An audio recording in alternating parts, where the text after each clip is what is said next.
Episode number 1001। इस अविश्वसनीय रूप से अजीब तैरते हुए महाद्वीप पर प्राकृतिक दृश्य मनमोहक थे और जीवन शक्ति की आभा अत्यंत सघन थी। पूरे महाद्वीप के ऊपर जीवन शक्ति की आभा एक निश्चित स्तर पर पहुंचने पर कोहरे की एक मोटी परत बन गई थी। पास के पहाड़ की चोटी से बहता हुआ साफ झरने का पानी मीठा और स्वच्छ था और इसमें महान पोषक गुण थे, मानो ये झरने का पानी सामान्य पानी नहीं बल्कि आत्मा तरल हो। बैंगनी तारा के पास कुल 100 से अधिक खेतिहार थे, लेकिन एक बड़ी लड़ाई के बाद दोनों खेतिहारों ने बैठने और ठीक होने के लिए एक जगह ढूंढ ली। जल्द ही उन्हें ये जानकर आश्चर्य हुआ कि इस तैरते हुए महाद्वीप पर उनके ठीक होने की गति सामान्य से कई गुना अधिक तेज थी, क्योंकि यहाँ की जीवन शक्ति की आभा बहुत अधिक भरपूर थी। वे सभी अविश्वसनीय रूप से उत्साहित थे, ये सोचते हुए कि एक बड़ी आपदा से बचने के बाद भविष्य में उनका भाग्य अच्छा होना तय है, और वे अपने चारों ओर की जीवन शक्ति को अवशोषित करने के लिए कड़ी मेहनत करने लगे। केवल अजीब 7 रंगों का आसमान उन्हें असहज महसूस करा रहा था। आसमान 7 रंगों के कोहरे से भरा हुआ था, जिससे सूरज, चंद्रमा या तारों को देखना असंभव हो गया था। यह उन जगहों से पूरी तरह से अलग था जहां ये खेतिहार पहले रहते थे, और इस तरह के प्राकृतिक दृश्य ने उन्हें कुछ हद तक हैरान कर दिया। एक दिन बाद अधिकांश खेतिहार लगभग पूरी तरह से ठीक हो चुके थे। वे अपने साथ बहुत सारी गोलियां भी लाए थे, और यहाँ की समृद्ध जीवन शक्ति की आभा के साथ उनकी छोटी मोटी चोटें बुनियादी तौर पर भर गई थी।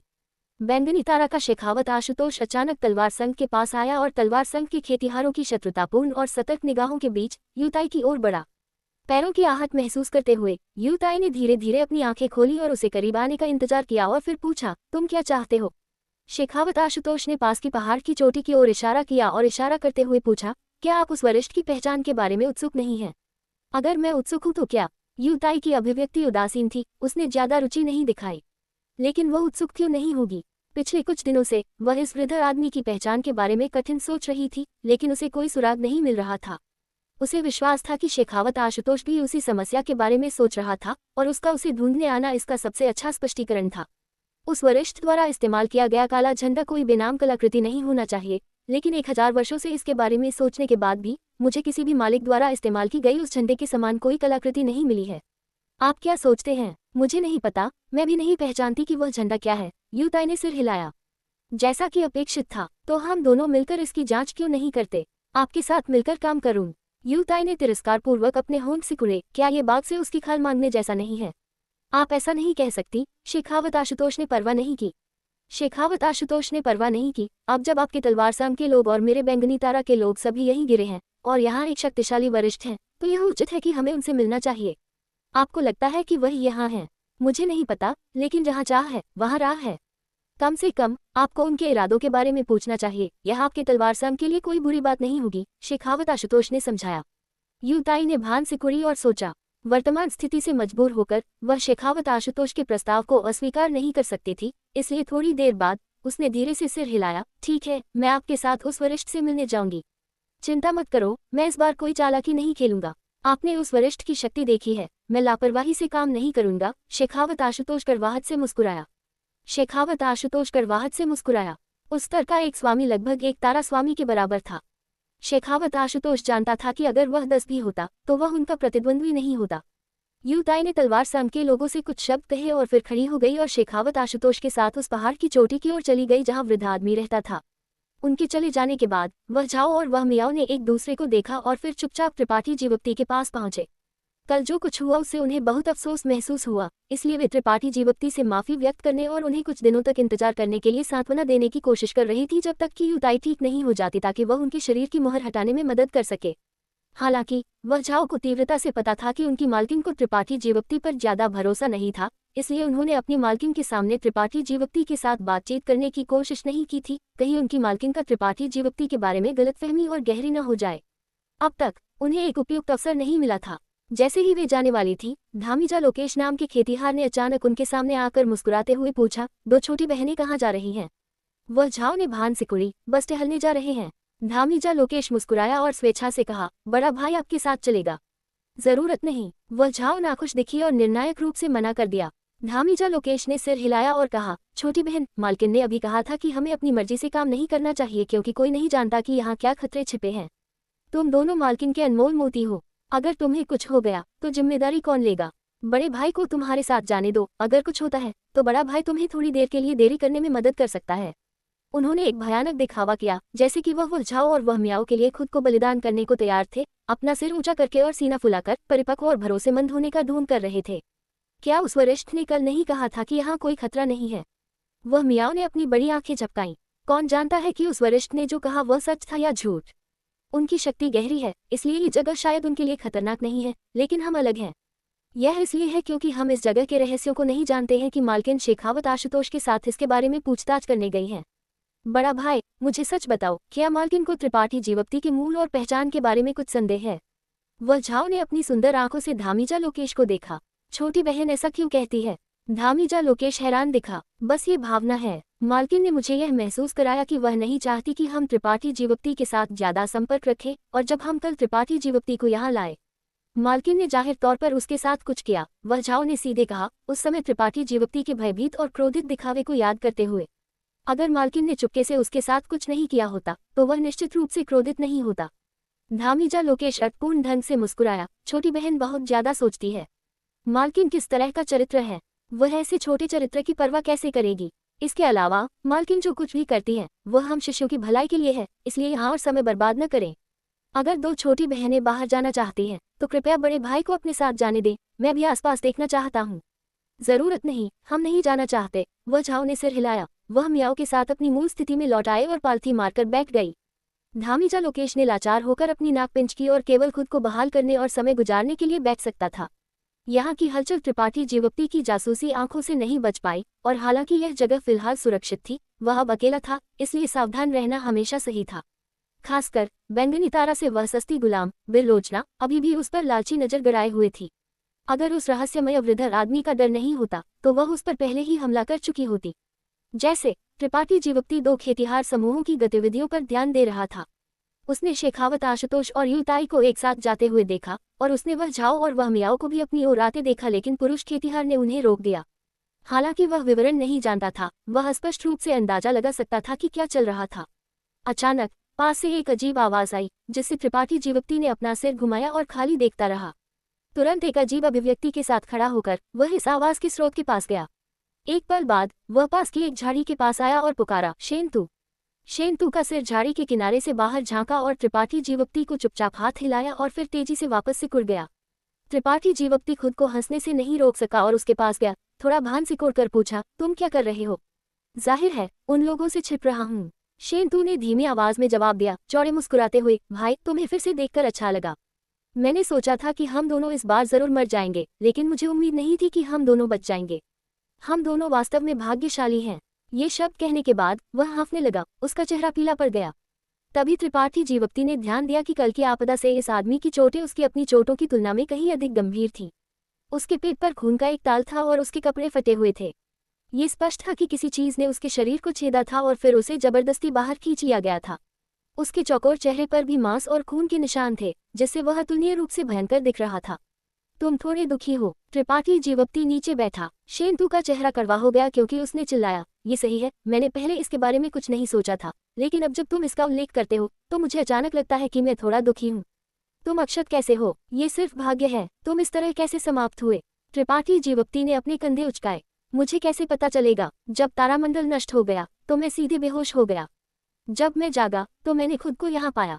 सौभाग्य से तारामंडल के टुकड़े ने मेरे अंगों को नहीं छेदा, अन्यथा भाई को मेरी लाश इकट्ठा करनी पड़ती। शेंतु बुदबुदाया, दर्द से मुस्कुराते हुए, क्योंकि ठंडा पसीना उसकी पीठ से टपक रहा था। क्या तुमने कोई गोलियां नहीं ली? त्रिपाठी जीवप्ती ने आश्चर्य से पूछा। शेंतु के दिखावे को देखते हुए ऐसा लगा कि वह ठीक से ठीक नहीं हो पाया है। मेरी चीजें बैंगनी तारा के उन हरामियों ने बहुत पहले ही छीन ली थी। मेरे पास गोलियां कैसे हो सकती हैं? यहाँ तक कि मेरी कलाकृतियां भी चली गई हैं। अगर मेरे पास किसी तरह की कलाकृति होती तो मैं इस तरह समाप्त नहीं होता। शेंतु ने गुस्से में कहा, भाई क्या तुम्हारे पास कोई गोलियां हैं? त्रिपाठी जीवप्ती ने सिर हिलाया, अपने अंतरिक्ष अंगूठी से कुछ बाहर निकालने का ढोंग किया, लेकिन वास्तव में वह दानव रहस्यमय ग्रंथ से एक उपचार संत गोली बाहर निकाल रहा था। ओह, गोली नसों के साथ एक संत गोली। शेंतु की आंखें चमक उठी और उसने जल्दी से संत गोली स्वीकार कर ली। ऐसा लगा कि ऐसी गोली उसके लिए भी एक अच्छी चीज थी, इसलिए उसने इसे निगलने में संकोच नहीं किया। हाँफते हुए कहा, मुझे कुछ समय दो, मैं ठीक हो पाऊंगा। बैठ जाओ और ध्यान करो, मैं तुम्हारे लिए नजर रखूंगा। त्रिपाठी जीवप्ती ने पहल करते हुए प्रस्ताव दिया। अब जब वह और शेंतु एक ही पक्ष में थे तो उसके लिए उसकी थोड़ी मदद करना स्वाभाविक था। क्या मुझे थोड़ा और दूर रहना चाहिए? शेंतू ने कुछ चिंता के साथ दूर घूरते हुए कहा, अगर हमें बैंगनी तारा या तलवार संघ द्वारा खोज लिया जाता है, चिंता मत करो, वे अभी लापरवाही से काम करने की हिम्मत नहीं करेंगे। तुम्हारा क्या मतलब है? शेंतू उलझन में था। वह जाहिर तौर पर कल दिखाई दिए वृद्ध आदमी के बारे में कुछ नहीं जानता था। शेंतू ने अनुमान लगाया कि जब वह वृद्ध आदमी दिखाई दिया तो वह अभी भी बेहोशी की हालत में था। त्रिपाठी जीवप्ती ने तुरंत वृद्ध आदमी की कहानी का एक संक्षिप्त विवरण दिया। जब शेंतू ने ये सुना तो उसकी अभिव्यक्ति बहुत बदल गई, क्योंकि वह अपनी सांस के नीचे बुदबुदाया, क्या इसका मतलब यह नहीं है कि वह वृद्ध अंधा कम से कम एक उत्कृष्ट कोटि का स्वामी है? नहीं, ये सही नहीं है, उसे और भी ऊंचा होना चाहिए। खुद से बुदबुदाते हुए शेंतू की अभिव्यक्ति विशेष रूप से दिलचस्प हो गई। Episode number 1002। उत्कृष्ट कोटि। त्रिपाठी जीवप्ती हैरान था। संत कोटि से ऊपर उत्कृष्ट कोटि है और उससे ऊपर मूल राजा कोटि है। मैंने तुम्हें पहले बताया था, हर खेती तारा का एक तारा स्वामी होता है और हर तारा स्वामी एक मूल राजा कोटि का स्वामी होता है। तुम जिस महाद्वीप से आए हो उस पर खेतिहार का सबसे ऊंचा खेती स्तर क्या था? तीसरे क्रम का संत। कितना निम्न स्तर का महाद्वीप! मुझे आश्चर्य है कि वे तारामंडल के क्षेत्र के किस कोने में स्थित हैं। शेंतू ने तिरस्कार पूर्वक थूका, हालांकि तारामंडल के क्षेत्र में वास्तव में ऐसे कई महाद्वीप हैं। उनके पास तारामंडल के क्षेत्र का पता लगाने की क्षमता भी नहीं है, इसलिए उनके वंशज केवल अपने महाद्वीपों पर फंसे रह सकते हैं, तारामंडल के क्षेत्र के आश्चर्यों को देखने में असमर्थ हैं। ये शब्द त्रिपाठी जीवप्ती के साथ प्रतिध्वनित हुए। तुनहुआन क्षेत्र के खेतिहारों के बारे में सोचते हुए वे वास्तव में ऐसे ही थे। अगर तुम जो कहते हो वह सच है तो मुझे छिपना क्यों चाहिए? उनमें से कोई भी अब मेरा कुछ नहीं बिगाड़ सकता। स्थिति जानने के बाद शेंतू तुरंत आराम से हो गया और वहीं पालथी मारकर बैठ गया। संत गोली की औषधीय प्रभावकारिता को घोलना शुरू कर दिया। खुद को ठीक करते हुए शेंतू ने त्रिपाठी जीवप्ती के साथ बातचीत की, वर्तमान स्थिति के बारे में पूछताछ की। वह जाहिर तौर पर वृद्ध आदमी में बहुत रुचि रखता था और लगातार उसकी स्थिति के बारे में पूछताछ करता रहा। वह वृद्ध आदमी, खांसी उस वृद्ध वरिष्ठ ने इतने सारे तारामंडल के टुकड़े क्यों उठाए? शेंतू ने भान सिकुड़ी और सोचा, लेकिन पता नहीं लगा सका कि क्यों। तुम्हें उससे पूछना होगा। अरे त्रिपाठी जीवप्ती, क्या तुम सोचते हो अगर हम उस वृद्ध वरिष्ठ का संरक्षण प्राप्त कर सकते हैं तो क्या हमें बैंगनी तारा और तलवार संघ से डरने की जरूरत नहीं होगी? क्या तुम्हारे पास कुछ ऐसा है जो इतने शक्तिशाली स्वामी को लुभा सके? जहाँ चाह है वहाँ राह है। शेंतू रहस्यमय ढंग से मुस्कुराया, बस इंतजार करो, एक बार जब मैं ठीक हो जाता हूँ तो मैं देखूंगा कि क्या मैं तुम्हारे शरीर में मोहर को अनलॉक करने में तुम्हारी मदद कर सकता हूँ। तुम वर्तमान में इतनी असुविधाजनक स्थिति में हो। त्रिपाठी जीवप्ती ने धीरे से सिर हिलाया। हालांकि उसे ज्यादा आशा नहीं थी, फिर भी ये शेंतू की सद्भावना थी। दोनों थोड़ी देर के लिए चुप हो गए। शेंतू ने अपने ठीक होने पर ध्यान केंद्रित करना शुरू कर दिया, जबकि त्रिपाठी जीवप्ती केवल किनारे पर बैठकर उसकी रक्षा करने में मदद कर सकता था। लगभग 2 घंटे बाद शेखावत, आशुतोष और यूताई वापस लौटे। दोनों के चेहरे पर कुछ लाचारी की अभिव्यक्ति थी। ऐसा लगा कि चीजें ठीक नहीं हुई थी और वे अपने अपने शिविरों में वापस आ गए थे। मालकिन, वरिष्ठ ने क्या कहा? धामीजा लोकेश उठकर आदरपूर्वक पूछा। यूताई ने करवाहट से सिर हिलाया, हमने उनका चेहरा तक नहीं देखा। शेखावत, आशुतोष और मैं उस पहाड़ की चोटी से 50 किलोमीटर दूर थे जब हमने उन्हें एक दिव्य चेतना संदेश भेजा, दर्शक की मांग की, लेकिन उन्होंने जवाब नहीं दिया। हमें नहीं पता कि वह वहाँ है या नहीं। यूताई ने आह भरी। ऐसे रहस्यमय स्वामी से निपटना वास्तव में एक श्रमसाध्य कार्य था। उनकी पहचान नहीं जानते हुए, उनके मूल को नहीं जानते हुए और उनकी खेती को नहीं जानते हुए, चाहे वह यूताई हो या शेखावत, आशुतोष, उन दोनों को इस बार उनसे मिलते समय अत्यंत सावधानी से काम करना पड़ा। लेकिन नतीजा अभी भी निराशाजनक था।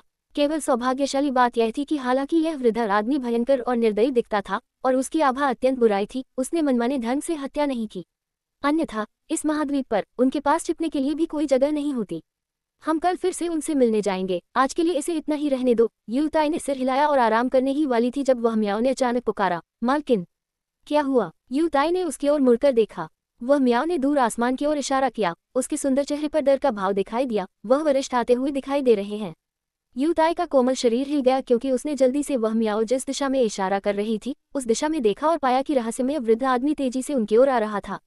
उसकी अभिव्यक्ति तुरंत तनावपूर्ण हो गई, क्योंकि उसने घबराहट में तलवार संघ के लोगों को समझाया जबकि गंभीरता से इंतजार किया। बैंगनी तारा के शेखावत, आशुतोष ने जाहिर तौर पर इसे भी देखा और उसकी आकृति झिलमिलाहट हुई, क्योंकि वह यूताई के बगल में पहुंच गया, उसके साथ कंधे से कंधा मिलाकर खड़ा हो गया। उन दोनों ने एक अविश्वसनीय गठबंधन बनाया था। आखिरकार जब इस वृद्ध आदमी का सामना करना पड़ा तो उन्हें जो दबाव महसूस हुआ वह बहुत अधिक था।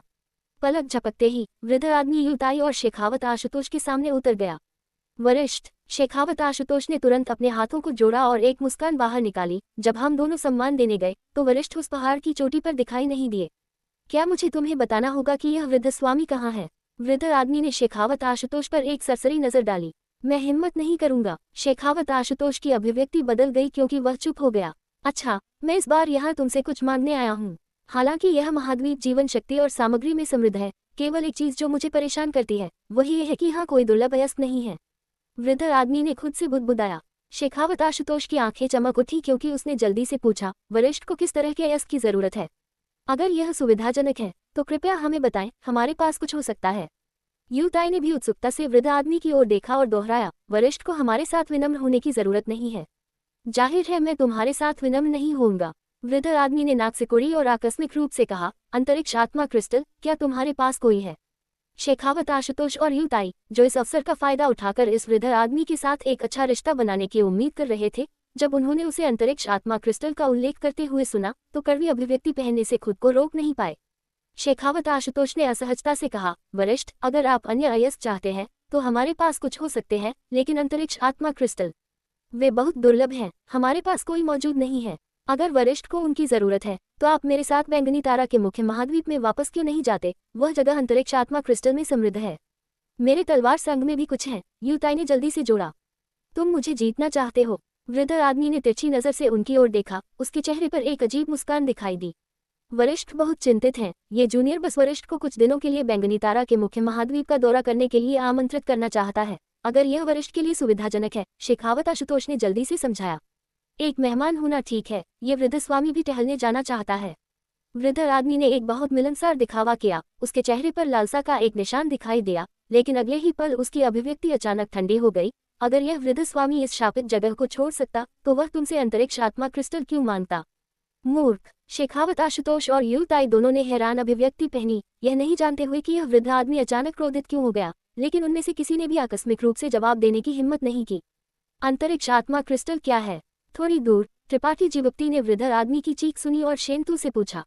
यह एक अत्यंत कीमती क्रिस्टल अयस्क है, एक ऐसा जो पूरे तारामंडल के क्षेत्र में अत्यंत दुर्लभ और महंगा है, शेंतु ने आकस्मिक रूप से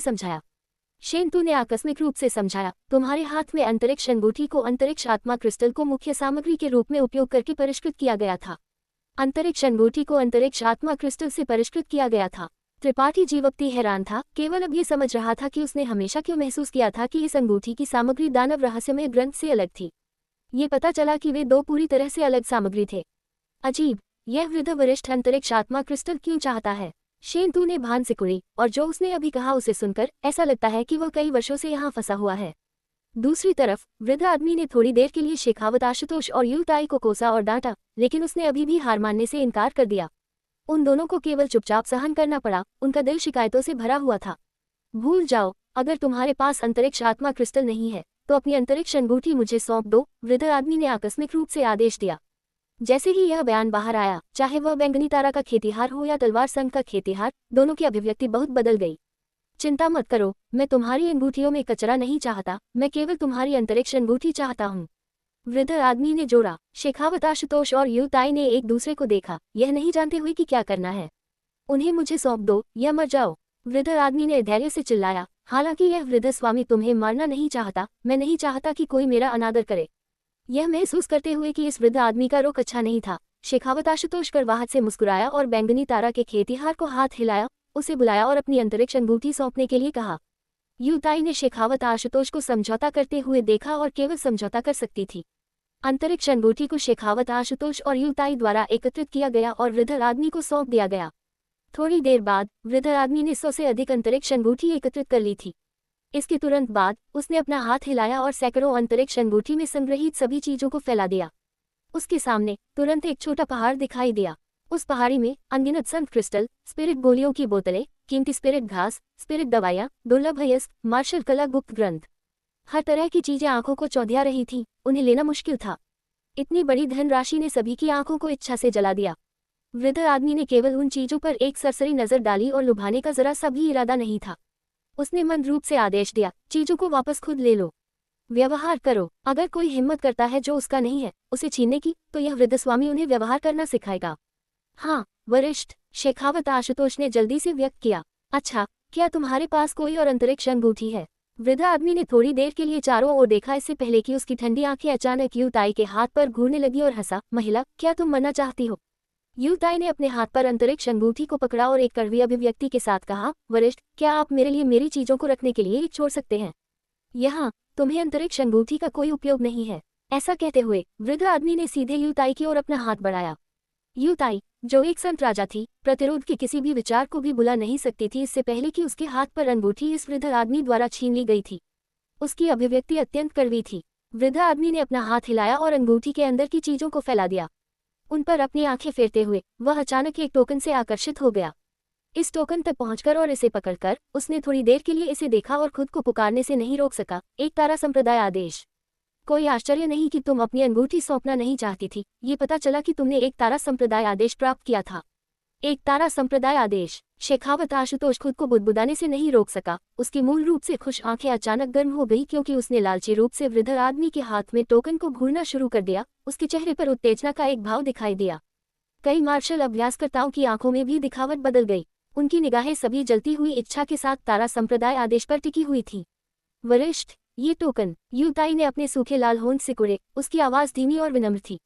वृद्ध आदमी ने एक शब्द भी नहीं कहा और बस तारा संप्रदाय आदेश को अपनी आस्तीन में रख लिया। ऐसा लगा कि यह टोकन उसके लिए भी काफी मूल्यवान था। यूताई की आवाज अचानक रुक गई। वह जानती थी कि अब जब टोकन इस वृद्ध आदमी के हाथों में गिर गया है तो वह इसे कभी भी वापस नहीं पा सकेगी। उसका मन अचानक अत्यंत उदासीन हो गया, मानो उसने कुछ कीमती खो दिया हो। Episode number 1003। घूमते हुए महाद्वीप पर वृद्ध व्यक्ति चला गया। पीछे छूट गए बैंगनी तारा और तलवार संघ के संवर्धकों का समूह, जो सभी हैरान थे। विशेष रूप से तलवार संघ के लोग। उनमें से सभी ऐसे लग रहे थे जैसे उनके माता पिता अभी अभी मर गए हों। उनके चेहरे दुख और असंतोष से भरे थे। कविता का सुंदर चेहरा बिगड़ा हुआ था क्योंकि वह उस दिशा में घूर रही थी जिधर से वृद्ध व्यक्ति गया था, लेकिन कुछ भी कहने की हिम्मत नहीं कर रही थी। शेखावत आशुतोष ने उस पर नजर डाली और हंसते हुए कहा, अब ये ठीक है, सबने इसके लिए लड़ाई लड़ी, लेकिन अंत में ये सब किसी और के लिए दूल्हे की पोशाक बन गया। तुम्हारी हिम्मत कैसे हुई ऐसा कहने की? कविता ने तेजी से सिर घुमाया और दांत पीसते हुए उसे घूर कर कहा, अगर तुम्हारा बैंगनी तारा मेरे 2 शिष्यों का पीछा नहीं करता तो वे अपने तारा संप्रदाय टोकन के साथ पहले ही तलवार तारा पर लौट चुके होते। वे अराजक रसातल में नहीं घुसते और हमें यहाँ गिरने के लिए मजबूर नहीं होना पड़ता, दूसरों की इच्छाओं के अनुसार काम करना पड़ता। ये सब तुम्हारी गलती है। शेखावत आशुतोष का चेहरा ठंडा पड़ गया। तुम्हें गलतफहमी हुई है। वह जगह जहाँ तुम्हारे 2 शिष्यों को उनका तारा संप्रदाय टोकन मिला था मेरे बैंगनी तारा के महाद्वीपों में से एक पर थी। सख्ती से कहा जाए तो वे मेरे बैंगनी तारा से संबंधित हैं। मैंने तुमसे उन्हें चुराने के अपराध के लिए नहीं पूछा है, फिर भी तुम मुझ पर आरोप लगाना चाहती हो। शेखावत आशुतोष, तुम्हें ये बेहतर ढंग से याद रखना चाहिए, अगर एक दिन मैं यहाँ से भागने में कामयाब रही तो मैं ये सुनिश्चित करूंगी कि तुम्हें अनंत अभिशाप झेलना पड़े। कविता ने कड़वाहट से चिल्लाया, अपने तारा संप्रदाय आदेश की चोरी के लिए बैंगनी तारा को दोष देते हुए। अगर तुम भाग सकती हो तो हम बात करेंगे। शेखावत आशुतोष ने व्यंग्य किया। उसकी धमकी की परवाह न करते हुए उसने बैंगनी तारा संवर्धक को इशारा किया, तुम सभी यहाँ आओ और यहाँ की चीजों को गिनो, देखो हमारा कितना है। किसी को कुछ और चुराने मत दो। कई दर्जन बैंगनी तारा संवर्धक तुरंत आपूर्ति के पहाड़ जैसे ढेर की ओर दौड़े। कविता का कोमल शरीर थोड़ा कांप गया क्योंकि उसने तलवार संघ के लोगों को गिनना शुरू करने का आदेश दिया। अचानक 100 से अधिक लोग एकत्रित हो गए और अपनी चीजों की तलाश शुरू कर दी। एक तारा संप्रदाय टोकन, ये वास्तव में एक तारा संप्रदाय टोकन है। हे भगवान, ये वास्तव में एक तारा संप्रदाय टोकन है। विश्वकर्मा मनोहर लगातार चिल्ला रहा था। उसका चेहरा उत्साह से भरा था।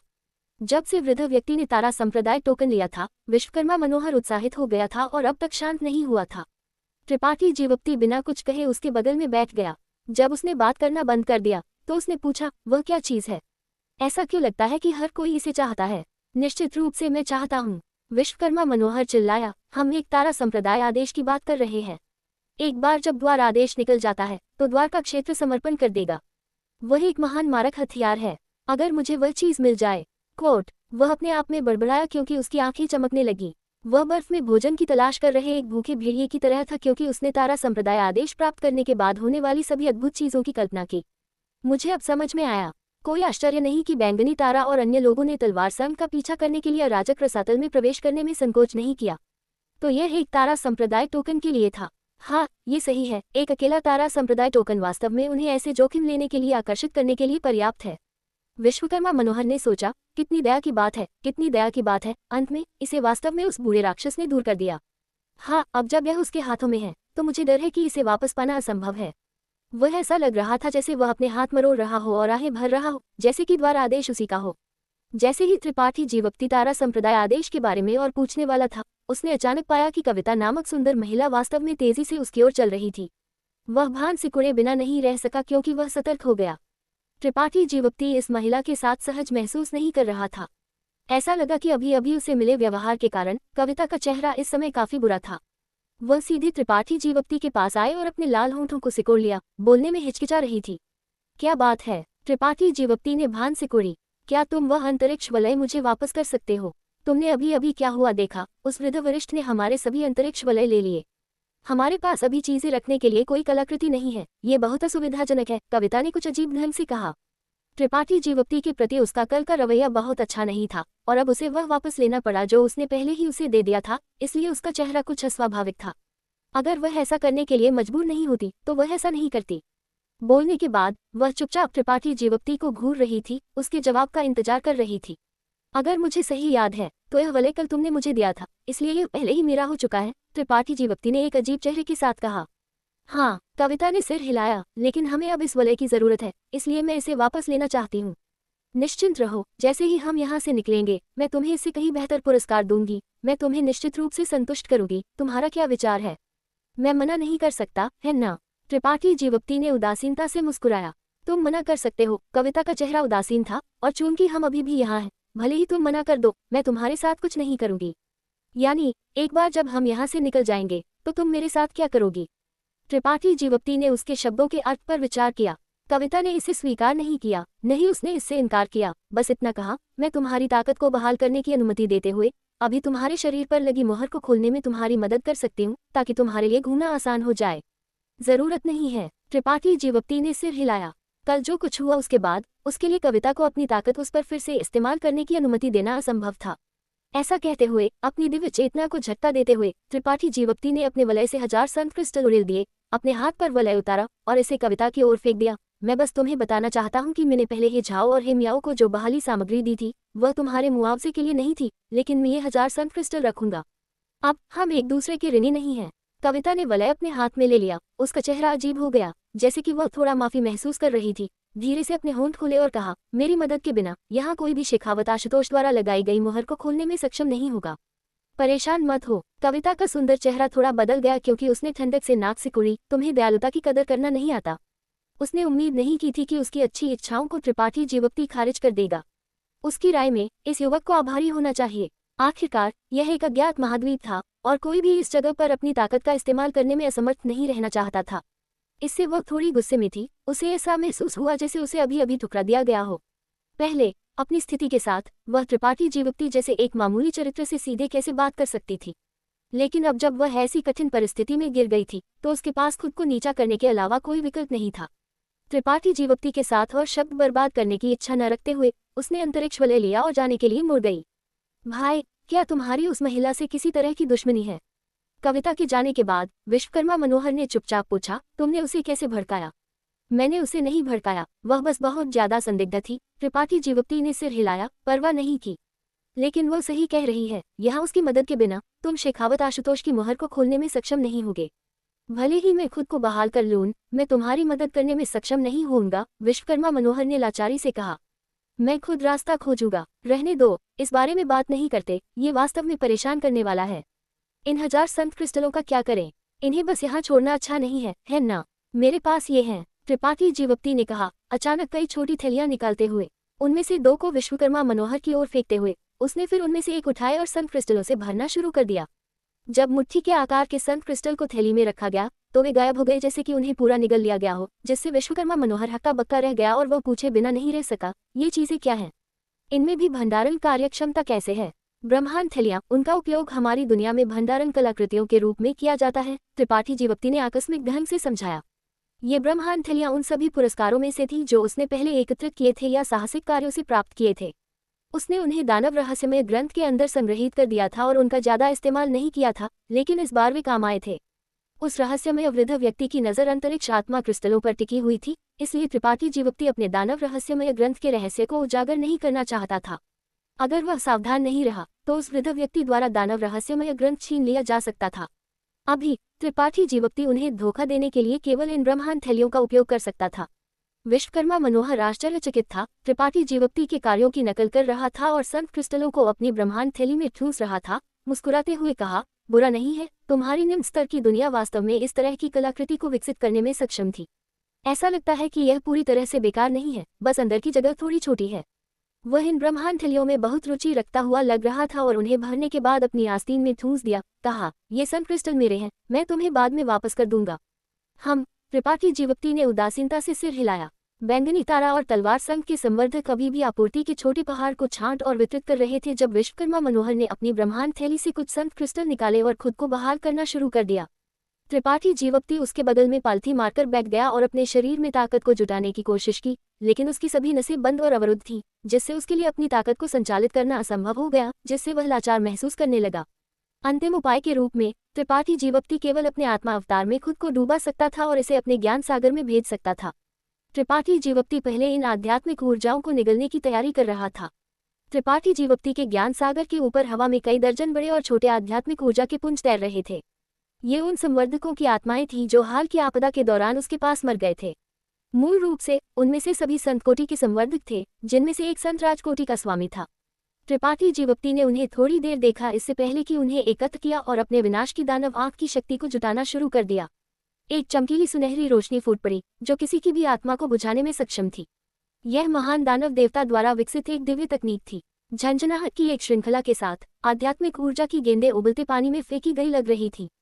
उनमें से एक घना काला कोहरा जैसा पदार्थ निकला और शुद्ध हो गया। ये मृतक की मरने से पहले की यादें और अनुभव थे। त्रिपाठी जीवप्ती इन्हें अवशोषित नहीं कर सकता था, न ही उसने उन्हें अवशोषित करने की हिम्मत की, अन्यथा उसके विचार अस्त व्यस्त हो जाएंगे और वह ये भी नहीं जान पाएगा कि वह कौन है। पलक झपकते ही कई दर्जन आध्यात्मिक ऊर्जा के पुंज शुद्ध हो चुके थे। पीछे केवल स्वर्गीय मार्ग और मार्शल मार्ग में संवर्धकों की अद्वितीय समझ छोड़ गए थे। इन आध्यात्मिक ऊर्जा के पुंजों में उनमें से एक कुछ अलग था।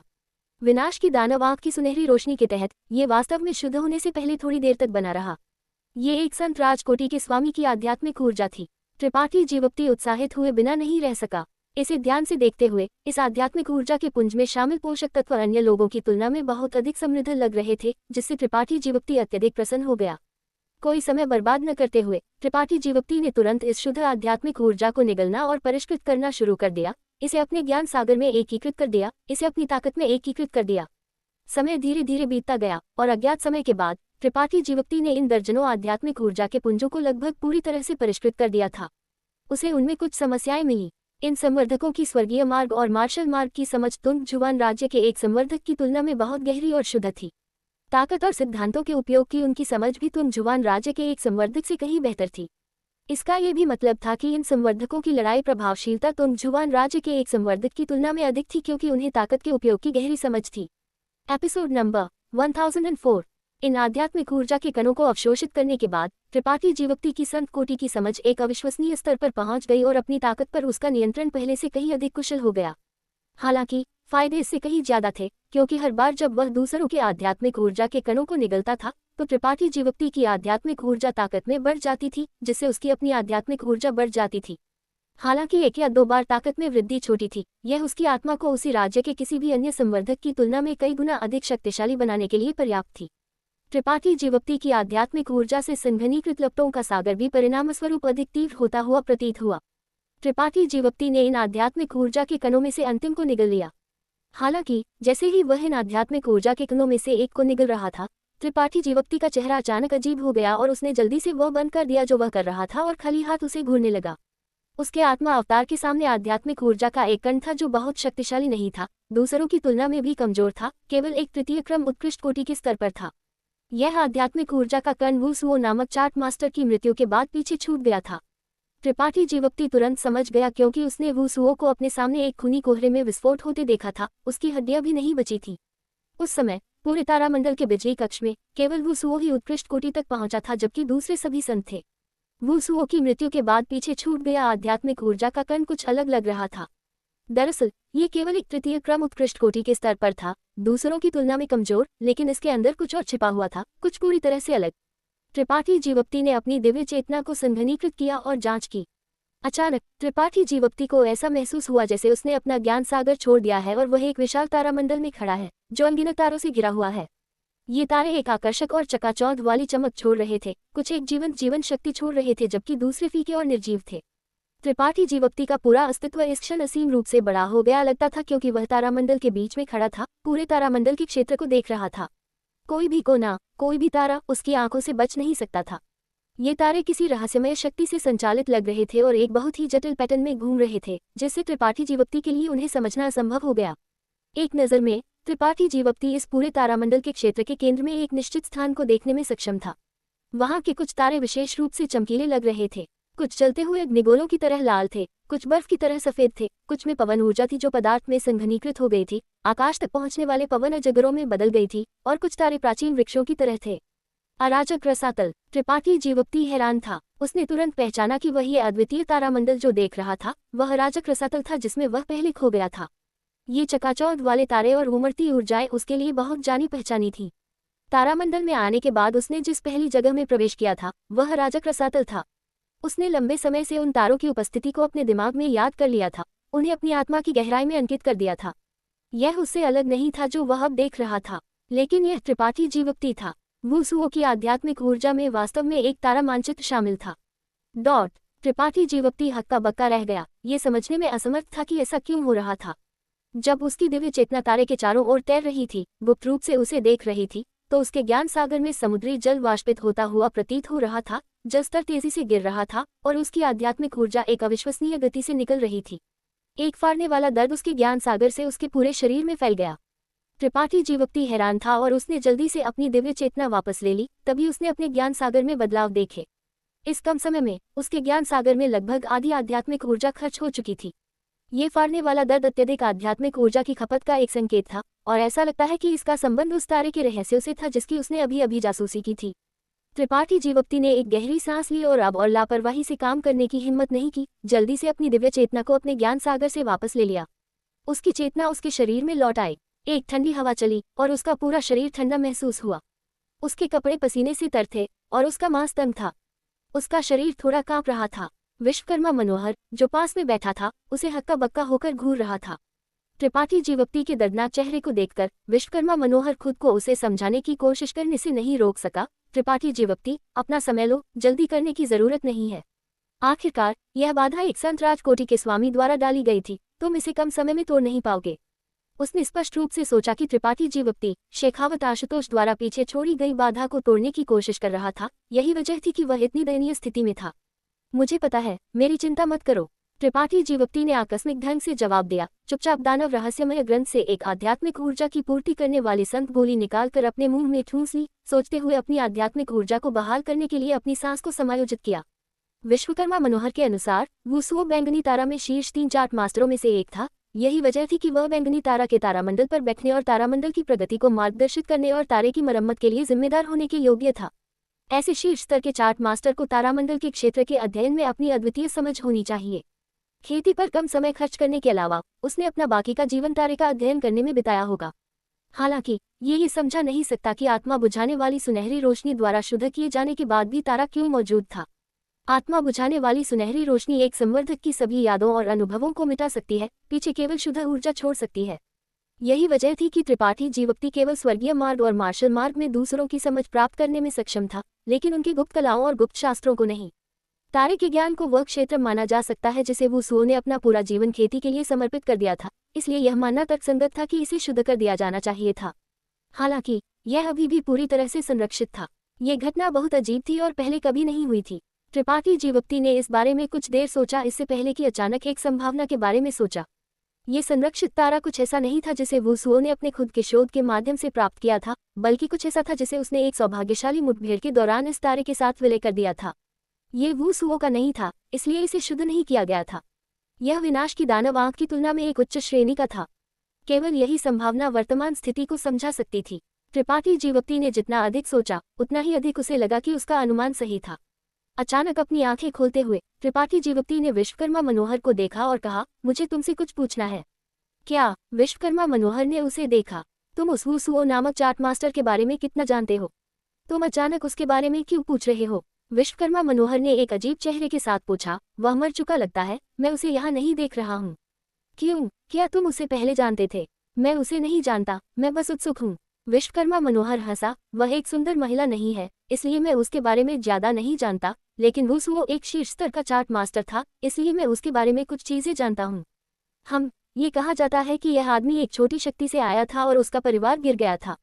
खेती में उसके पास कोई असाधारण प्रतिभा नहीं थी और वह लगभग 200 साल की उम्र में ही उत्कृष्ट कोटि तक पहुंचने में कामयाब रहा। 200 साल का और केवल उत्कृष्ट कोटि, वह वास्तव में एक बर्बाद व्यक्ति है। विश्वकर्मा मनोहर बहुत कुछ जानता था, इसलिए जैसे ही उसने अपना मुंह खोला वह बकबक करने लगा। त्रिपाठी जीवप्ती ने उसे बीच में नहीं टोका, बस एक उदासीन चेहरे के साथ इस बेकार जानकारी को सुनता रहा। हाँ, उसका चार्ट मास्टर बनना थोड़ा एक किंवदंती है। उत्कृष्ट कोटि तक पहुंचने से पहले वह केवल एक छोटा चरित्र था जिसे कोई नहीं जानता था, लेकिन उत्कृष्ट कोटि में सफलता प्राप्त करने के बाद वह अचानक तारामंडल के क्षेत्र में अद्भुत चमक के साथ खिल उठा। उसके द्वारा बनाया गया तारा मानचित्र अत्यधिक सटीक था और कई संभावित खतरों से बच सकता था। उसका जन्म बैंगनी तारा के एक मुख्य भूमि पर हुआ था और प्रसिद्ध होने के बाद उसे बैंगनी तारा द्वारा भर्ती किया गया था।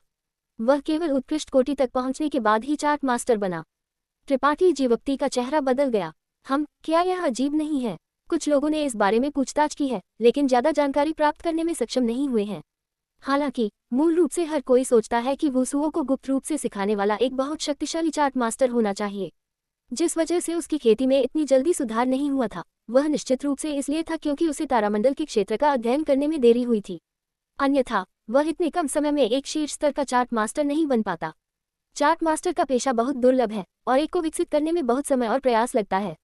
तारामंडल के क्षेत्र में हर महान शक्ति का अपना चार्ट मास्टर प्रशिक्षण संगठन होता है, लेकिन वे चार्ट मास्टर जिन्हें प्रशिक्षित किया जा सकता है अत्यंत दुर्लभ है। विश्वकर्मा मनोहर ने मुस्कुराते हुए समझाया, अगर आप एक चार्ट मास्टर से एक तारे से दूसरे आसपास के तारों तक तारा मानचित्र बनाने के लिए कहते हैं, तो उनमें से कोई भी इसे करने में सक्षम होगा। हालांकि एक बार जब दूरी बहुत ज्यादा हो जाती है तो वे चार्ट मास्टर बेकार हो जाएंगे। उनके द्वारा बनाया गया तारा मानचित्र एक सुरक्षित और सटीक मार्ग प्रदान करने में सक्षम नहीं होगा।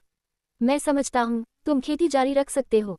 त्रिपाठी जीवप्ती ने उस जानकारी के बारे में पूछताछ की जिसकी उसे जरूरत थी और वह उसके साथ बातचीत जारी रखने के लिए तैयार नहीं था। जल्दी से अपनी आंखें फिर से बंद कर लीं। अरे, तुमने अभी भी मुझे नहीं बताया, तुम वुसुओ के बारे में क्यों पूछताछ कर रहे हो? क्या तुम एक चार्ट मास्टर बनना चाहते हो? विश्वकर्मा मनोहर ने अपने आप में बड़बड़ाया, एक हंसी छोड़ते हुए। मैं तुम्हें उस विचार को छोड़ने की सलाह देता हूँ। तारामंडल के क्षेत्र का कुछ 100 सालों का विसर्जन और अध्ययन किए बिना यह असंभव है। जिन चीजों में एक चार्ट मास्टर को महारत हासिल करने की जरूरत होती है, वे कहीं अधिक जटिल हैं। त्रिपाठी जीवप्ती द्वारा उसे नजरअंदाज करने से विश्वकर्मा मनोहर बहुत ऊब गया, इसलिए उसने तुरंत अपना मुंह बंद कर लिया और चुपचाप अपनी गुप्त तकनीक संचालित करना शुरू कर दिया। त्रिपाठी जीवप्ती का आत्मा अवतार फिर से उसके ज्ञान सागर में दिखाई दिया और विश्वकर्मा मनोहर के साथ बातचीत करने के बाद उसने मूल रूप से अपने पिछले अनुमान की पुष्टि की। वुसुओ वास्तव में एक सौभाग्यशाली मुठभेड़ के कारण एक चार्ट मास्टर बना था और वह सौभाग्यशाली मुठभेड़ उसकी आत्मा में छिपा हुआ तारा मानचित्र था।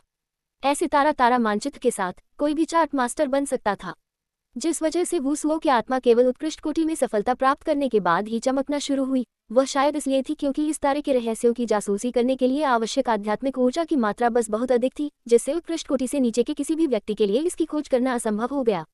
ये कुछ ऐसा था जिसे त्रिपाठी जीवप्ती ने गहराई से समझा।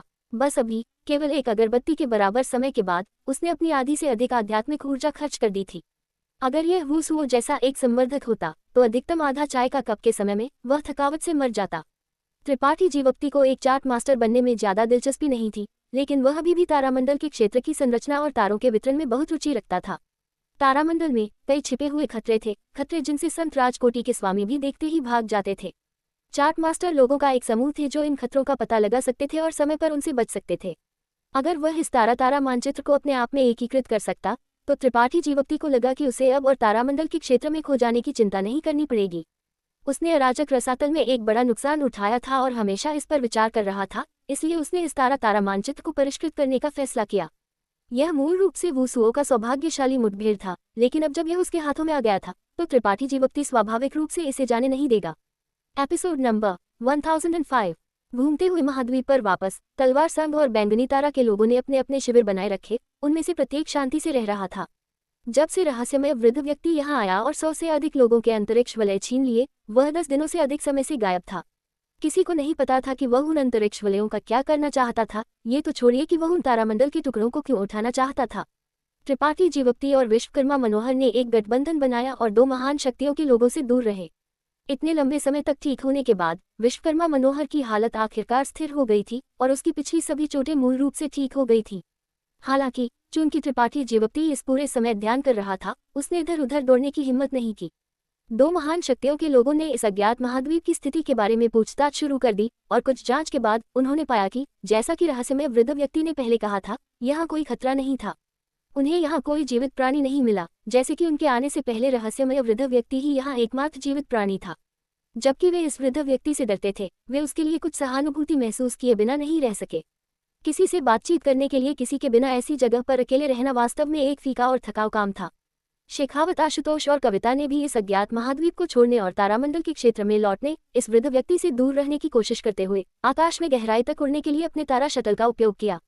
लेकिन जिस चीज ने उन्हें निराश महसूस कराया वह ये थी कि वे कितनी भी ऊंचाई तक उड़े, वे कितनी भी दूर तक उड़े, वे टिमटिमाते तारों को देखने में असमर्थ थे। 7 रंगों का आकाश एक पिंजरे की तरह था जिसने उन सभी को इस महाद्वीप पर फंसा लिया था। जैसे जैसे समय बीतता गया, हर किसी का मिजाज बेचैन होने लगा। अगर पहले वृद्ध व्यक्ति के शब्द नहीं होते तो दोनों पक्षों ने शायद तुरंत लड़ना शुरू कर दिया होता। अपने ज्ञान सागर के अंदर त्रिपाठी जीवप्ती की जलती हुई आध्यात्मिक ऊर्जा ने वसुओं की आत्मा को लपेट लिया और उसे निगलना शुरू कर दिया।